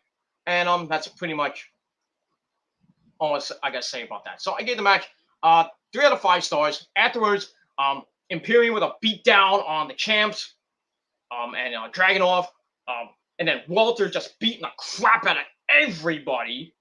And Dragunov trying to come back. He hits a chop on Walter. Walter's like, "Fuck you, you Russian bum!" Bam! Chops him right in the chest, lets him out, and then he takes his title, puts it around his shoulder, and then Imperium do the whole at ease thing. So they stand tall. Pretty much. So we'll see what happens with those guys coming up after Takeover, and that's it. I give all that out of 5 stars, and move on from it.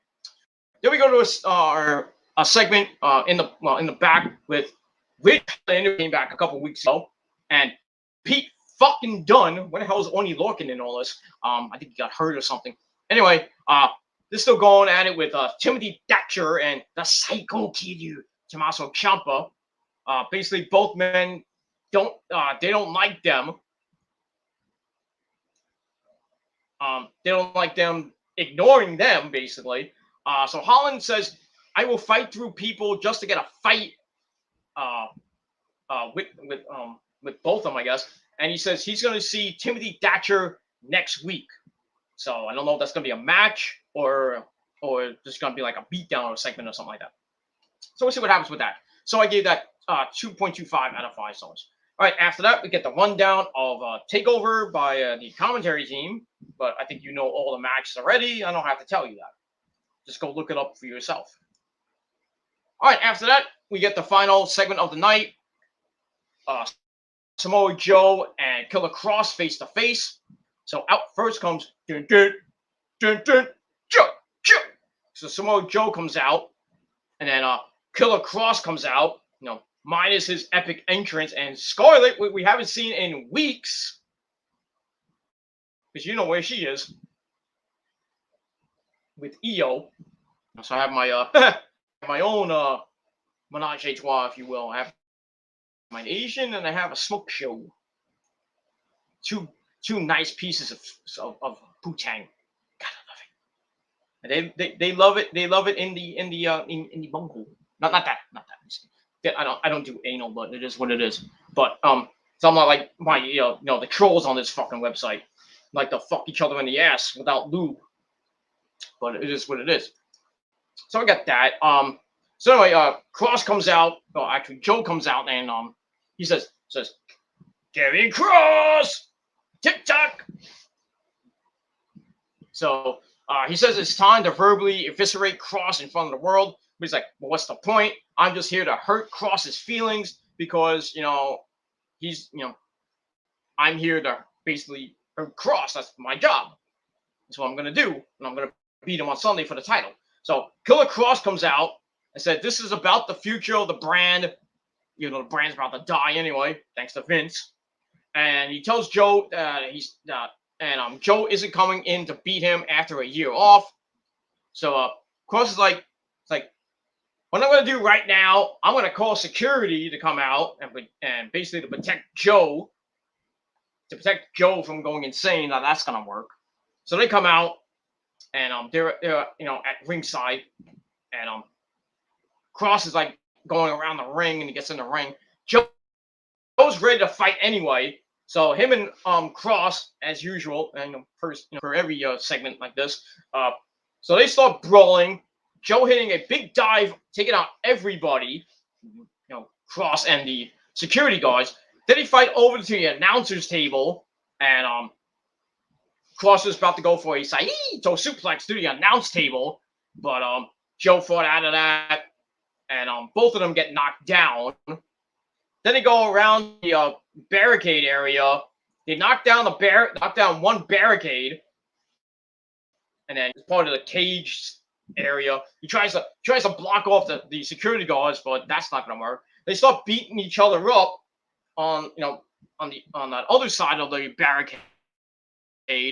So like this side of the barricade, and then they're backing up. They break through that barricade, so they're tearing down the house at the Capitol Wrestling, and basically they end the show with referees and security kind of pull them apart a little bit, and that's it. So I gave that 3.25 out of 5 stars, and we will see what happens this week at TakeOver. Samoa Joe and Killer Kross for the NXT World Heavyweight Championship, and I think Joe is going to win, because Kross is going to basically be exclusive to the Monday Night Raw roster, and hopefully be a massive heel, monster heel, and hopefully they put Scarlett back with him. Because right now we miss Scarlett. I miss that hot piece of smoking hot ass. I do. Besides, her in my bedroom getting the vitamins on a daily basis. I just have to ship her out real quick before Kross comes over like, where's my wife? I mean, well, they're not married. But they're going out. They've been going out for a while. I mean, I wouldn't be surprised if they do get married in real life. I mean, why not? Scarlett's a nice hot piece of ass. She's like 30-something years old.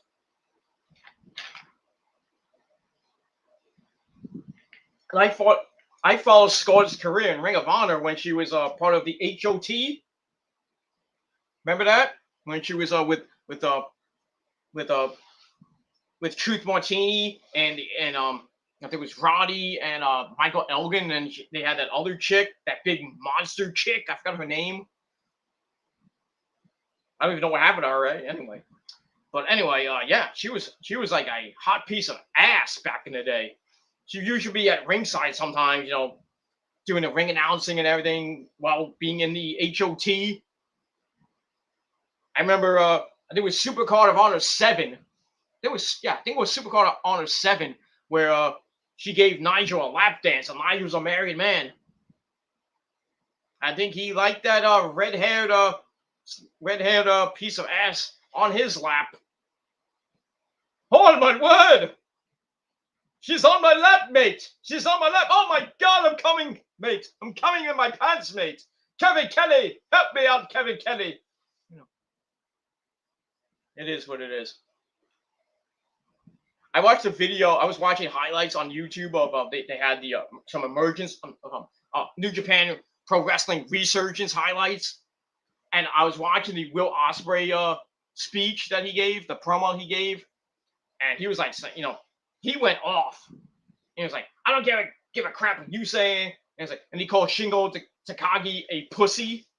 He's like, well, you want me to come back to Japan? You talked about Shingo and called him a pussy, and then freaking Kevin Kelly was like, oh, come on now. And then right after that, basically Will Ospreay told Kevin Kelly to shut his mouth. And then the commentator's like, oh, he told you there, Kevin. Fucking hermaphrodite. But I digress. So that was kind of cool. So yeah, that's all I gotta say about that. All right, so that ends my NXT review. Quick recap of the matches. Ilya Dragunov beat Roderick Strong with a Torpedo Moscow. Got the win over there. Cameron Grimes beat Josh Briggs with the cave-in. Dexter Lumis and Indy Hartwell. Index defeated Jessica Mayer and Robert Stone.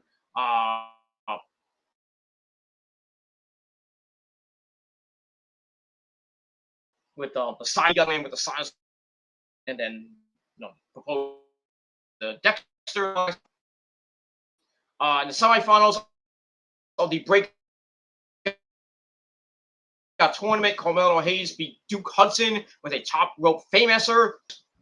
And the final match on the card was MSK retaining the tag team titles over Imperium as they won with a and that's pretty much it. So it was a pretty good show, not a great show, but a pretty decent show. I gave it a solid 7 out of 10 stars. Let me know what you motherfuckers thought of the show in the comment down below in the comment section. Or we can talk about it on social media, on Facebook, Twitter, or Instagram, and hit me up with a message, or if you're on Facebook, hit me up with a message or a comment. If you're on Twitter, you can tweet me or hit me up via direct message. And if you're on Instagram, you can hit me up with a message as well. Talking about wrestling and all that other shit. That's it. So once again, 7 out of 10 stars for NXT, and we'll see what happens this Sunday night at TakeOver 36. And that's all I gotta say about that. All right, we're gonna end shop with the chat, and as always, my good buddy, my faithful moderator of the stars, Nick Infante 92. He's in the chat. He says, hi. He says 3 stages of hell. I guess you talk about Cole O'Reilly. Kind of like 3 stages of hell. Kind of. We got the cage match at the end, of course. Kind of like, almost like HBK and the game. Triple H back at SummerSlam many years ago, when they had a cage match, and then they had a one-on-one match, and then the final match was a street fight. Made freaking beat the living shit out of each other. I think HBK won that. So we could see something like that. But first of all is a straight up one-on-one match, pinfall submission. Match number 2 is a street fight, and then match number 3, if needed, which probably will be needed, is inside a steel cage, brother. And that's it. And we'll see what happens with that. And we move on. All right, Joe versus Kross. This will be amazing. Yeah, I think it'll be a good match, good hard-hitting match. I don't think it'll be match of the night though. It might come close, but I think the match of the night is gonna be Kyle and Adam Cole, baby, and 2 out of 3 falls match. I think that's gonna steal the show, and it really should be the last match. I really don't think Kross and Joe should be the last match. I would end the show with the 2 out of 3 falls match, and have Kyle win. Kyle, I think, is gonna win, and then they'll probably they might just like focus in on Adam Cole, baby, and see what happens with him. He might be really hurt in that cage match, and Kyle like wins, and he's like celebrating inside the cage, and maybe like Adam Cole like somehow gets out of the cage and he goes up the ramp or something. That's the last time we hear him, unless we see something on the WWE YouTube or Facebook page with Adam Cole. It's like, what's next for Adam Cole? And he's like, well, I don't know. Maybe it'll be All Elite on Wednesday night. That'll be a kind of interesting BTE next Monday on episode 270. 271 could have Punk and Cole on that show. They kind of teased Bryan Danielson and Bray Wyatt yesterday on BTE 269. That was kind of cool. So, never know who could be on BTE in the next coming weeks. But I don't know how they're gonna explain Adam Cole if he goes to AEW. How he would be on BTE. But Punk and Wyatt, I think that you can get them in easily. Bryan Danielson probably do something on BTE. That kind of cool. So we'll see what happens with that, and we'll move on from there. All right, got a few more comments to go. He goes to the main roster. He'll be on the road to Titus Catering. That's Adam Cole, baby. Yep, probably,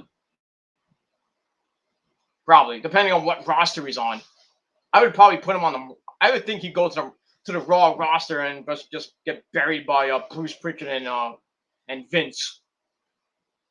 He'll get the Killer Kross Keith Lee's treatment, and that's it. Speaking of Keith Lee, reason why he's not hasn't been on TV,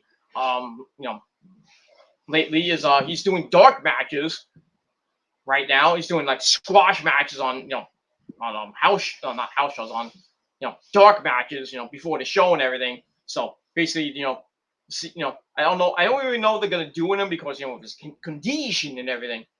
So he might not be on TV much doing any like really serious matches for a while because of his heart condition and everything. So yeah, having him on like dark matches before the show, like maybe like a main event or something like that, I think it's okay just for his condition.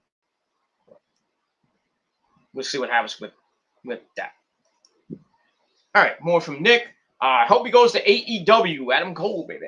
I hope he does too, but we'll see. It'll be nice for him to go to AEW because he'll be, with his hot as fuck wife, Dr. Britt Baker, DMD, baby. And then you can maybe have him go against the Elite, or maybe rejoin the Elite, make it like the Super Elite, baby. But I can only imagine if he does go to AEW and like the first BTE, like how will we explain his death? How will they bring him back from the dead? I can only imagine the stuff that with him and Kenny on that. Besides, what used to happen on BTE. MySpace, Kenny, MySpace. Are you kidding me? At least you could have called me. Maybe. And then they sang "Call Me Maybe," which was hilarious. I forget what number episode that was, but I mean, you just find it on YouTube. It is fucking hilarious. Probably the best BT episode I've ever seen. Next to the one where they did a Q&A and everything. That was cool. I mean, the episodes they had with Cole on there was great. Especially with all the stuff from PWG way back in the day. On episode 213, I think it was. Back in the day when they were in PWG. Good times. Good times. But, yeah. MySpace, Kenny. MySpace. Are you kidding me? Anyway, Virgil Grimes. Yeah. The $1 Million Man, Ted DiBiase, and Virgil Grimes. But will Cameron be wearing that, that red getup that Virgil used to wear? God forbid Cameron, goes has some bad luck where he become like homeless like Virgil is right now and asking like people for like money off the street and not getting many people at his when he does like autograph signings and stuff, nobody comes up to him and buys like, an autograph or anything. Poor fucking Virgil, man. Good boy. I mean, he was a crappy wrestler, but I mean, he did win the $1 million title. That's the only good thing he had. Here's an idea. He should go in the Hall of Fame.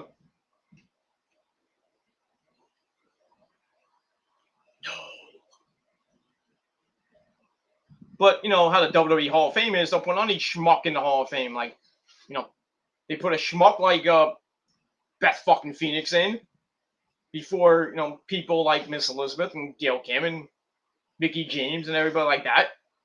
Same thing with the Bella Sluts. They put Coco Beware in there for some odd reason. With Frankie. Bird. But don't get me started on the Hall of Fame. I can go another 5 hours with that shit. I don't have enough time on streaming on something. It is what it is. And all that stuff. All right, we got a lot of comments to go. Nick says Dark was better tonight. I have to go watch that. So I'll watch Dark probably before I go to bed. Or maybe tomorrow. That's that. Anyway. Eli Drake. Okay. This is basically a rehash of Virgil versus DiBiase from '91. Yeah, I remember '91 when DiBiase he turned on Virgil, and then Virgil just became like a mediocre wrestler, and he went at it with DiBiase, won the $1 million title, and then defended it a couple of times, and then he lost it, I think, back to DiBiase after that, and then him and next time we saw DiBiase and Virgil were in the NWO. He has Vincent and Ted DiBiase, and that's it. And after that, we didn't hear from any of them after they left the NWO. And that's pretty much it. And we're moving. All right, that's between now. I knew what you were talking about. All right, Nick says, "Don't make your Japanese girls jealous, Peter. Because I want to fuck Indy Hartwell. They'll be okay. They'll be just fine. But they might, I can always have, a side dish, if you will. Because I got, when you go out to a sushi restaurant, you got to have a side of something, Come on. But as we all know, sushi is the best pussy. That is what it is. Anyway, it's You Know Who with You Know Who, that guy. I don't know. The one Miyamoto called you over. Oh, that guy. He's still in the doghouse. That's all I gotta say about that. But he might show up this weekend, but we'll see. We'll see if he Mr. Miyamoto is having a meeting with him on doing SummerSlam weekend, so we'll see. We'll see if he gets fired or we'll see.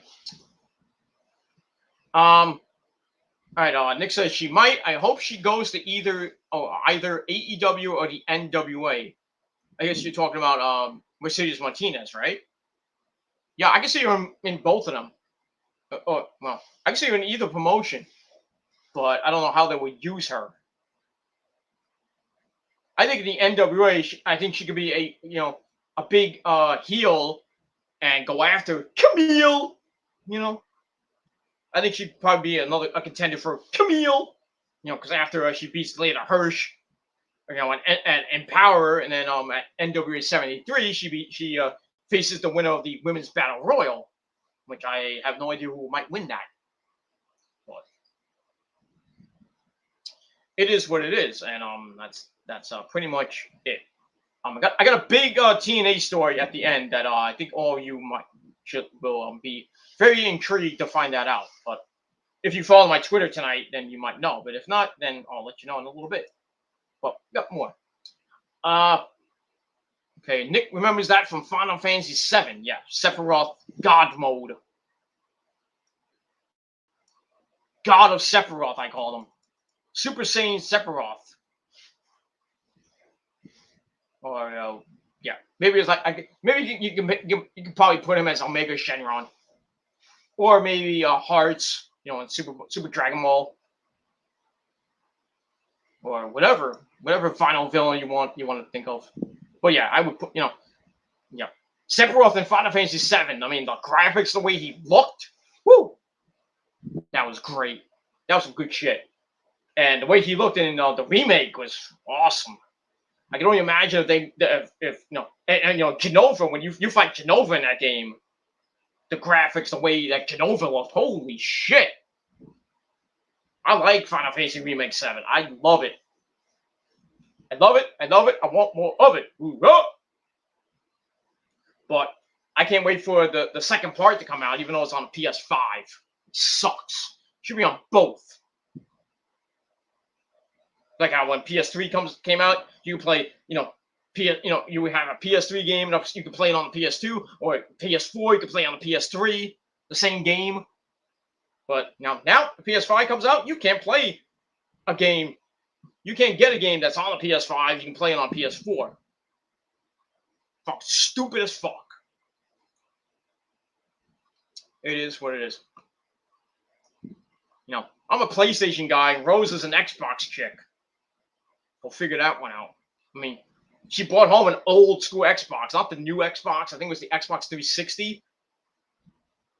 But we can't. I don't even know where we can hook it up. So I got to take out the PS4 and then hook that up, and it's gonna be a pain in the ass. So it is what it is. But yeah, she's been playing Xbox with our grandson. They're playing Indiana Jones Legos. That's a game actually on Xbox.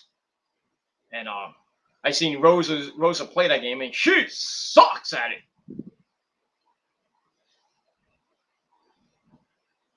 She tried to play Resident Evil. She did pretty decent, with Resident Evil. The remake, the second one, Resident Evil 2 remake. She did pretty decent. Had teachers had to hold the gun and everything. Make sure she's going the right way and everything. She didn't do too bad. She got near the end, and then I had to help her out and everything, trying to face the Dr. Birkin and everything. The final version of Dr. Birkin. But she took down Mr. X pretty quickly. And the first time you see Mr. X, she took him down like 5 minutes. I was like, holy shit. How did that fucking happen? It took me 10 minutes to fucking beat him. And I had like souped up weapons and everything.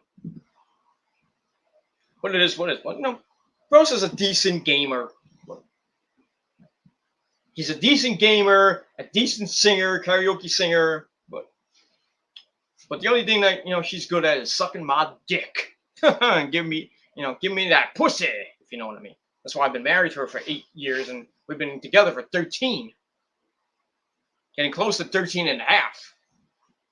Probably at the end of the year, it'll be 13 and a half years. Going on 14 years with that lovely lady that I met on OkCupid back in the day. Remember, yeah, I met her on a dating site. I didn't meet her in real life. I met her on a dating site. Many people, have had bad luck, on dating sites. My good buddy, Double Z, all the history with him on dating sites, all the videos he's done with that stuff. But now, I don't want to say what's with him now. I want to his life now is better right now. But I'm just saying, I'll just point that out.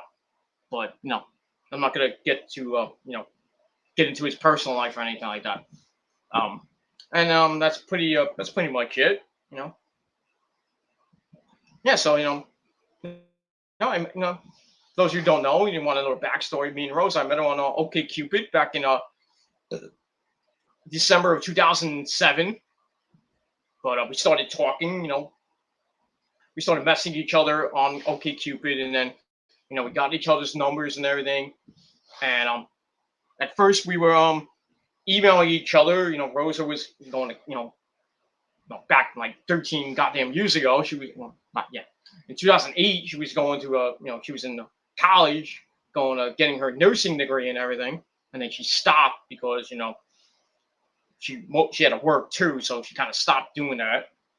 So she stopped, her going to college and her nursing career, which wasn't really doing too good in school because nursing, a lot of biology and a lot of all that other shit.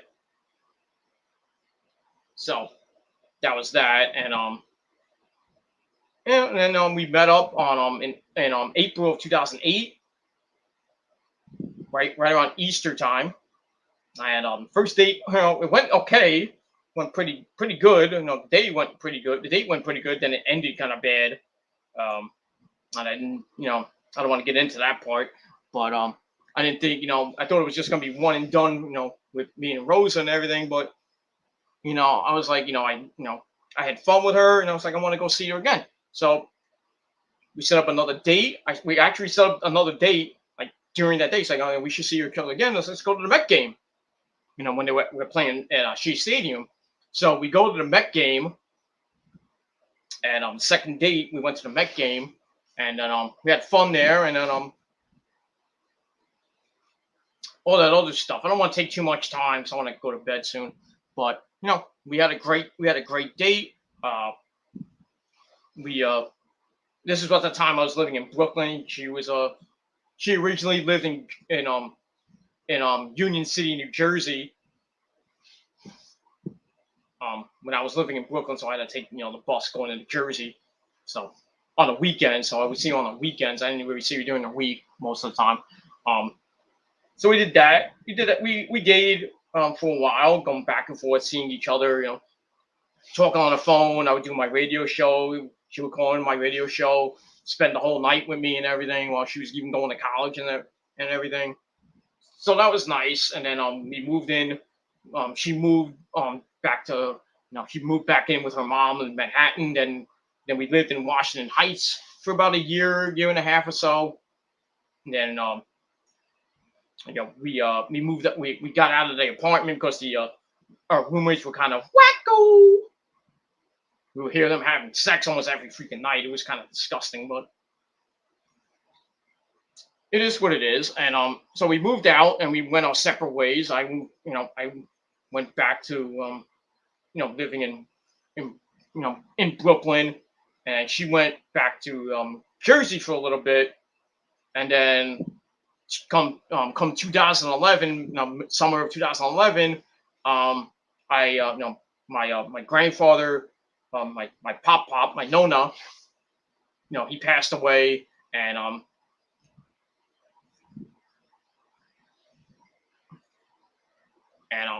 he lived in he lived in I moved out to Jersey and everything, blah blah blah. I moved into his house and everything, so that's where me and Lowe's have been living since 2011. So that's that. So I had to move everything into the house, and then we've been living in this house for just over 10 years now. And then we got engaged in 2013. We got married in 2014. So just about almost 8 years. So been 13 long, hard years with the missus, and we've had our highs and we had our lows, but I never beat her. For all you that fucktard who said I beat her, I'd like to see some fucking proof, motherfucker. You old ass fuck piece of shit.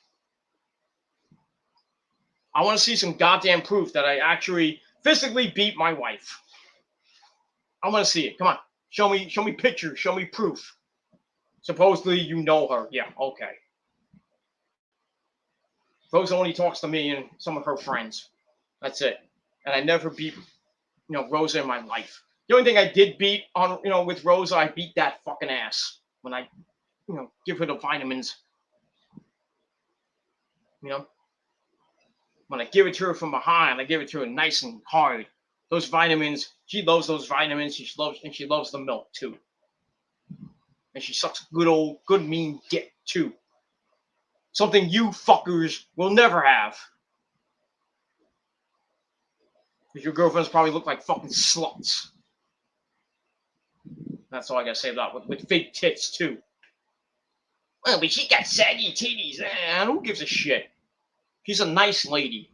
Show some fucking respect while beating it out of you, fucking turds.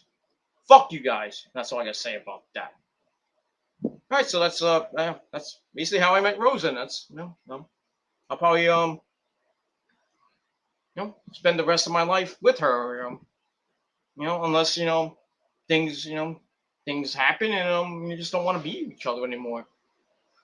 But we love each other so much, even though Rosa hates my guts sometimes. But it is what it is. I know I got a whole ton of women waiting for me because I'm Mr. VIP.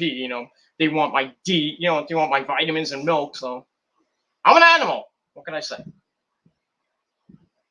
And that's it. All right, we're gonna finish this off. Got a couple more comments from Nick. Also, the wrestling games on PS2. SmackDown versus Raw.